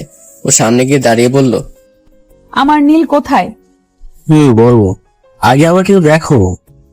এই বলে লোকটি পিছন ফিরল। রুহি লোকটিকে দেখে চমকে উঠলো আর বলতে লাগলো, তুমি তুমি এখানে? তুমি আমার নীল কিডন্যাপ করেছো? কুল বেবি কুল। কেন করেছি জানতে চাইলে না, শুধু এইটাই বললা কেন করলাম? বলো কেন করেছো? তাহলে শোনো, আমিও তোমায় ভালোবাসি। যেদিন তোমায় বলবো আমি তোমায় ভালোবাসি, কিন্তু ওই দিন নীল তোমায় কিডন্যাপ করে আর আমার বলা হয়ে ওঠে না। যাও, বড্ড বেশি ভালোবাসি তোমায়। তারপরও ভেবেছিলাম তুমি হয়তো বা নীলের সাথে থাকবে না, কিন্তু তার মাঝেই তোমার পেটে নীলের এই বাচ্চাটা চলে আসে আর আমার ইচ্ছা পূরণ হয় না। তাই ভাবলাম নীলকেই সরিয়ে দেবো, সাথে তোমার বাচ্চাটাও ফ্রিতে পর পারা যাবে। তা তুই কোনোদিনও পারবি না। আমার নীল তোকে তা কোনোদিনও করতে দিবে না। আরে বেবি কুল কুল, আগে তোমার নীলকে নিজেকে তো বাচ্চা, তারপর না হয় তোমাকে বাঁচাবে। ওই নীলকে নিয়ে আয়। কিছুক্ষণ পর নীলকে রুহির সামনে নিয়ে এলো। রুহি দেখতে পেল নীল পুরোপুরি রক্তাক্ত অবস্থায় আছে আর সাথে অজ্ঞান অবস্থায় চেয়ারে বাঁধা। নীল রুহিকে বলতে লাগলো, যদি আমাকে কালকের মধ্যে বিয়ে করতে রাজি না হয় তাহলে ওকে আর তোমার পেটের বাচ্চাকে আমি মেরে ফেলবো। এখন বাকিটা তোমার ইচ্ছা, এখন কি করবা তা কালকে আমি জানাবা। রুহি কিছু বললো না, শুধু কেঁদেই যাচ্ছে। ওই ওদের আটকে রেখে দে। নীলের কথাগুলো শুনে ওর লোকেরা তাই করলো। রুহি ভাবতে লাগলো কি করবে, ও কিছুই বুঝতে পারতেছে না। অবশেষে সিদ্ধান্ত নিল যাই হোক তবুও ওর নীলকে আর বেবিকে বাঁচাবে। তাতে যদি ওর হৃদয়কে বিয়ে করা লাগে ও তাও করবে। পরের দিন হৃদয় রুহির কাছে আসলো আর এসেই বলতে লাগলো, ম্যাডাম কি সিদ্ধান্ত নিলেন বলুন, আমি একটু শুনি। আমি রাজি। সত্যি? ওকে, তাহলে আমি বিয়ের সবকিছু ঠিকঠাক করছি। নীল এই বলে যাওয়া ধরলে রুহি ডাক দেয় ওকে। ও ফিরে তাকায়। আমার কিছু শর্ত আছে। বলো। তুমি নীলকে কিছু করতে পারবে না, আর তার সাথে আমি এই বাচ্চাটাকে পৃথিবীর আলো দেখাতে চাই, প্লিজ। ওকে। আর রুহি বলতে থাকে। নীলকে সবকিছু রেডি করছে আর এদিকে রুহি কেঁদেই যাচ্ছে। কি আর করবে ও? ওর হাতে তো আর কিছু করার নেই, সব শেষ হয়ে যাবে। কিছুক্ষণ পর রুহিকে একদম বউয়ের সাজে সাজিয়ে নিয়ে যাওয়া হলো হৃদয়ের পাশে। হৃদয় তো অনেক খুশি, কারণ ওরা স্বপ্ন পূরণ হতে যাচ্ছে। আর ওদের সামনে নীলকে এনে রাখা হলো। হৃদয়ের লোকগুলোকে বলল নীলের জ্ঞান ফিরাতে আর ওর মাথায় বন্দুক ধরতে। ওর কথা মতো তারাও সেই কাজ করলো। নীলের হুঁশ ফিরে পেয়ে ওদের এভাবে সামনে দেখে বুঝতে পারলো কি হতে যাচ্ছে এখানে। আর কিছু বলতে চেয়েও বলতে পারছে না, কারণ ও সেই শক্তিটুকু নেই। কিভাবে বলবে, ও যে খুব ক্লান্ত। তখন হৃদয়কে বলল, দেখ নীল, দেখ তুই আমার রুহিকে আমার কাছ থেকে কেড়ে নিয়েছিলি না, তাই আজ আমি তোর থেকে রুহিকে কেড়ে নিব। আর তুই একটু না অনেক বেশি কষ্টটা উপভোগ কর। নীল কিছু বলতে যেও পারলো না। ও শরীর দুর্বল থাকায় আবার অজ্ঞান হয়ে পড়ল। আর এদিকে কাজে ওদের বিয়ে পড়ানো শুরু করালো। এর মাঝে হঠাৎ হৃদয় দেখতে পেল ওদের সামনে কতগুলো বডিগার্ড এসেই ওর লোকগুলোকে মারতে লাগলো। আর ওর লোকগুলো মার খেয়ে ওই জায়গায় আধমরা হয়ে পড়ে রইল। আর রুহি আর হৃদয় সাথে সাথে দাঁড়িয়ে পড়লো। হৃদয় যেয়ে দেখলো ওদের মাঝে একটা খুব স্টাইলিশ ছেলে আর 6 প্যাক বডি বিল্ডারও তার সাথে চোখগুলো লাল হয়ে আছে। মনে হয় এখনই সবকিছু শেষ করে দিবে।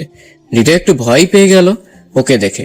হৃদয়কে বলল, ওই তুই কে আর এখানে কি চাস? ও কোনো কথা বললো না। হৃদয়ের সামনে সেই বন্দুকটা বের করেই ওর মাথার উপর ধরলো। নীলর মাথায় বন্দুকটা ধরা দেখে খুব ভয় পেয়ে গেল। ওর ভয় পাওয়া দেখে ওই লোকটি বলতে লাগলো, ভয় পেয়ে গেলে নাকি? ভয় পাস না, তোকে এত সহজে আমি মারবো না, তোকে তিলে তিলে মারবো। হ্যাঁ, আমাকে তুই মারবি? পারলে বন্দুকটা ফেলে আমাকে মারতে আয়, দেখি তোর সাহস কিরকম। ওকে চল, দেখবি আমার সাহস কিরকম। ওই লোকটি একবার নীলের দিকে আর একবার রুহির দিকে তাকালো, তারপর হৃদয়ের দিকে তাকিয়ে একটা নাক বরাবর ঘুষি মারলো।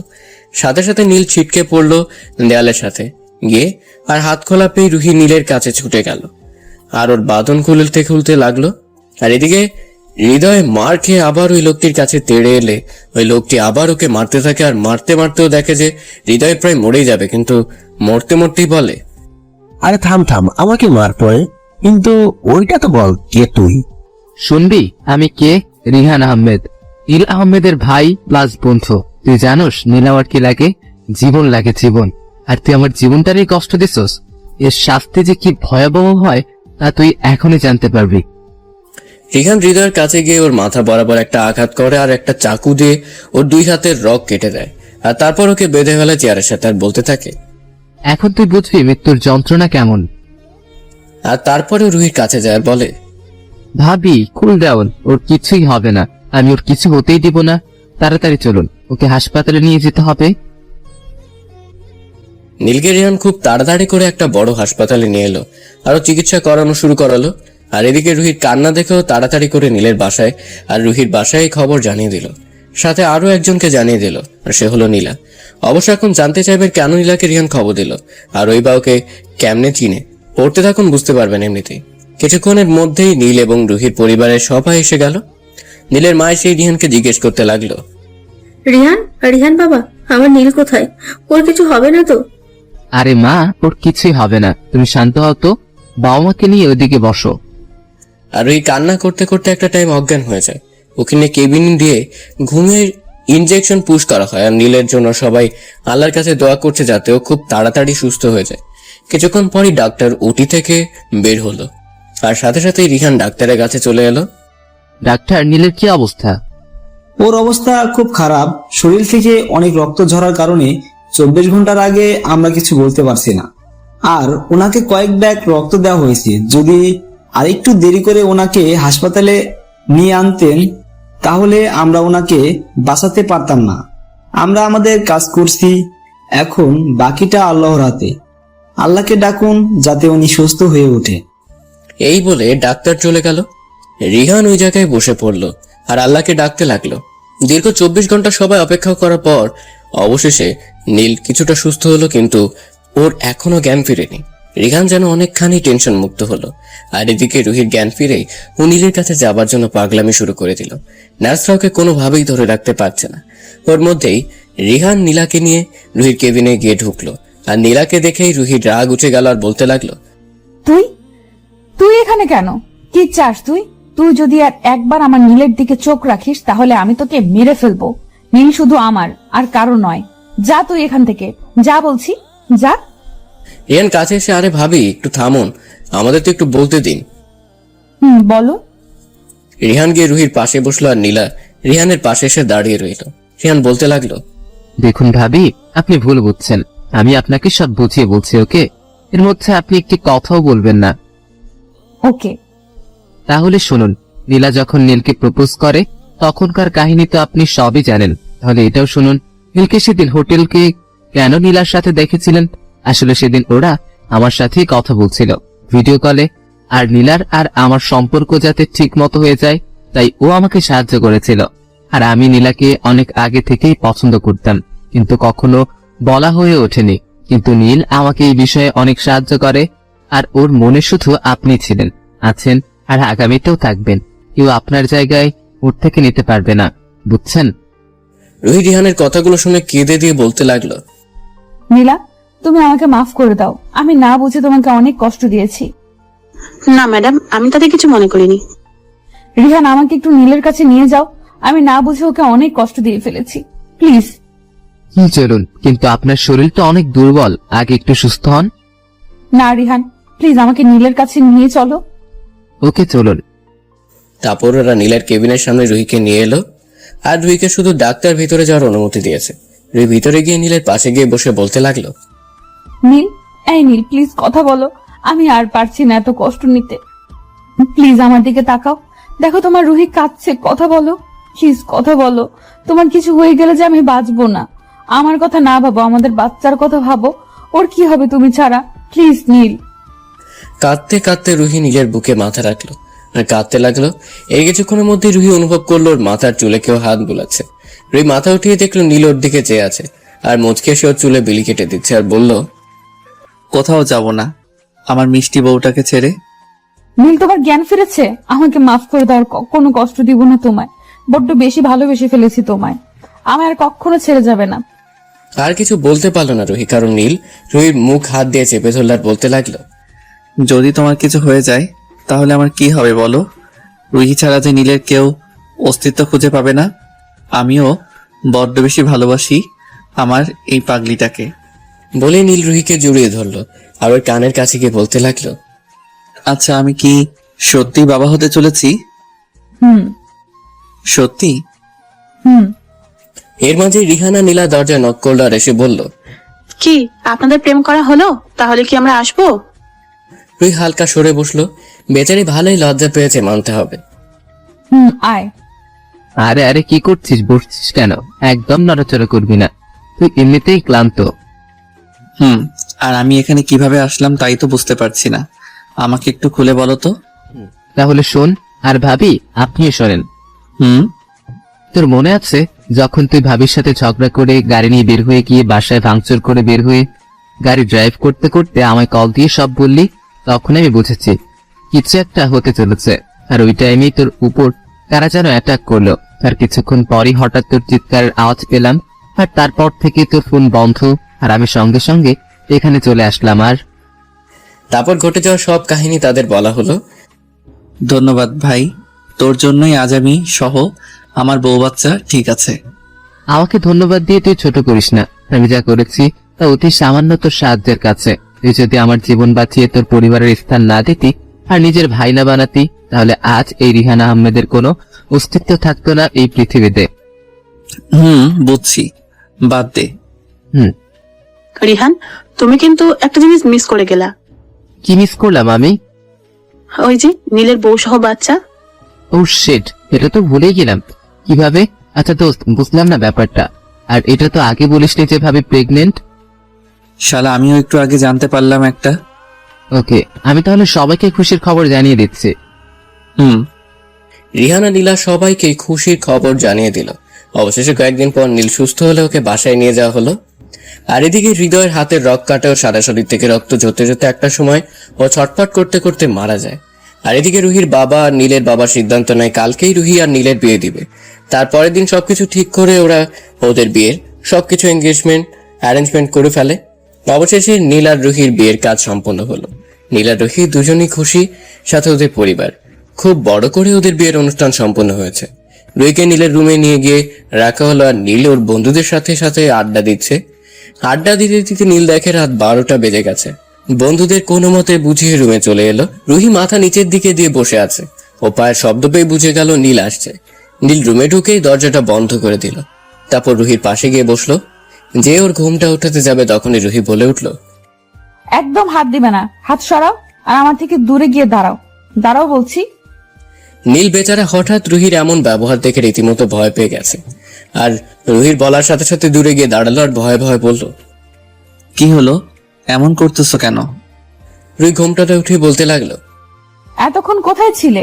জানো তোমার জন্য সেই কখন থেকে বসে আছি। আসলে বন্ধুদের সাথে ছাদে ছিলাম তো, আড্ডা দিতে দিতে কখন যে 12টা বেজে গেছে খেয়াল করি নাই, সরি, আর এমন হবে না। এটা বলে নীল বসা ধরলো আর রুহি বলে, তোমাকে কি আমি বসতে বলেছি? হ্যাঁ, যে তুমি বসছো? দাঁড়াও, তোমাকে এখন শাস্তি পেতে হবে। বলছি কি, আজকে শাস্তি না দিয়ে বাসরের কাজটা করলে হতো না? না, একদমই না। তোমার শাস্তি পেতে হবে মানে হবে, আর না হলে বিছানায় কোনো স্থান নেই তোমার। কি করবা তা ভেবে দেখো। আচ্ছা বলো, কি শাস্তি পেতে হবে আমায়? তোমার শাস্তি হলো এই যে এখন কান ধরে 100 বার উদ্বাস করবা। না করলে হয় না? না, হয় না, করো। ওকে, করছি। নীল উঠবোস করা শুরু করলো আর তার কিছুক্ষণের মধ্যেই রুহি বলে উঠলো, থাক, হাল লাগবো না, এখন থামো। রুহির কথা শোনার পর নীল যেন হাঁপ ছেড়ে বাঁচলো। রুহি নীলকে সোজা হয়ে দাঁড়াতে বলল আর নীলও তাই করলো। রুহি খাট থেকে উঠে এসে নীলকে সালাম করে আবার খাটে গিয়ে বসে পড়লো। আর তারপর রুহি নীলকে ওর কোমটা সরানোর পারমিশন দিল। আর নীল তখন গিয়ে ওর ভালোবাসার মুখটি দেখতে পেল। নীলের এমন অনুভব হতে লাগলো যেন কোনো ডানাকাটা পরি ভুলবশত রুমে প্রবেশ করেছে। ও নিজের থেকে কন্ট্রোল হারাতে চলেছে রুহির এই রূপ। মায়া যেন ওকে রুহির কাছে টানছে। ও যেই রুহিকে কিস করতে যাবে তখনই ওর মুখ রুহি হাত দিয়ে চেপে ধরে আর বলে, এখন আমাকে কোলে করে ছাদে নিয়ে চলো, আজকে সারা রাত তারা গুনবো তুমি আর আমি। ওকে বলেই নীল রুহিকে কোলে তুলে নিল আর সোজা ওকে ছাদে নিয়ে এলো। ছাদের এক কোনায় দোলনা। নীল রুহিকে নিয়ে দোলনায় গিয়ে বসলো। রুহি নীলের হাত ধরে কাঁধে মাথা রেখে বসে রইল আর নানান কথা বলতে লাগলো। আর এক পর্যায়ে রুহি নীলকে জিজ্ঞাসা করলো, আচ্ছা রিহান ভাইয়ের পরিচয়টা আমাকে একটু ভালোভাবে বলো তো, আমি তখন হসপিটালে ভালোভাবে কিছু বুঝতে পারিনি। আচ্ছা শোনো তাহলে। 15 বছর আগে আমি আব্বু আম্মুর সাথে আব্বুর এক বন্ধুর বাড়ি যাই বেড়াতে। আর সেখানে যাওয়ার পর আমার খুব ইচ্ছা করছিল গ্রামের খালের পানিতে গোসল করতে, কিন্তু আমি সাঁতার জানতাম না। কিন্তু ইচ্ছা যখন হয়েছে তখন তা তো পূরণ করতেই হবে। তাই আর কোনো কিছু না ভেবে চলে গেলাম খালের পাশে। 1 ঘন্টা যাবত আস্তে আস্তে করে খালের হালকা পাশে নেমেছি। কি আর করব, ভয় করতেছিল একলা একলা। আর তার উপর আমি আবার সাঁতার জানি না। যেই উঠতে যাব তখনই দেখলাম আব্বু আম্মু আমার দিকেই আসছে। আমি তাদের দেখে তাড়াতাড়ি উঠতে গেলেই পা পিছলে পড়ে যাই। আর খালের পাড়টা মনে হয় 2-3 আঙ্গে মাটি কেটেছিল, যার কারণে খালের পাড়ে ওঠার চেষ্টা করেও আর উঠতে পারছিলাম না। আস্তে আস্তে মাঝখানে চলে যাই। আর তখনই কোথা থেকে একটা ছেলে এসে আমার জীবন বাঁচায়। আর ওই ছেলেটাই হলো রিহান। জানো, ওকে যখন জিজ্ঞেস করি ও ওর জীবনের চিন্তা না করে আমার জীবন কেন বাঁচালো, তখন ও কি বলেছিল জানো? কি বলেছিল? আরে সাহেব, আমার কিচ্ছু হইতো না, আমি মরলেও কাইন্দার কোনো মানুষ নাই, কিন্তু আপনার জীবনটা অনেক দামি। আপনার কিছু হইলে তারা পাগল হইয়া যাইতো। আমি তো দেখছি তাগো অবস্থা। কেন কেন এই কথা বলছো কেন? তোমার মা বাবা কোথায়? সাহেব, আমার মা বাবা নেই। মানে তোমার মা বাবা কই তাইলে? সাহেব, তারা মারা গেছে। বলে কেঁদে দিল রিহান। নীল দেখলো রুহির চোখে পানি। ওর চোখের পানি মুছে দিয়ে ওকে নিজের কাছে মিশিয়ে আবার বলতে লাগলো, আমরা যখন আব্বু আর আম্মুর কাছে যাই তখন আব্বু বলল, রিহান, তোমার বাবা মা নেই তো কি হয়েছে? আজ থেকে আমরা তোমার বাবা মা। আর নীল তোর ভাই, চল আমাদের সাথে। রিহান খুব খুশি হয়েছে ওই দিন। আর আমিও সাথে একটা ভাই প্লাস বন্ধু পেয়ে গেলাম।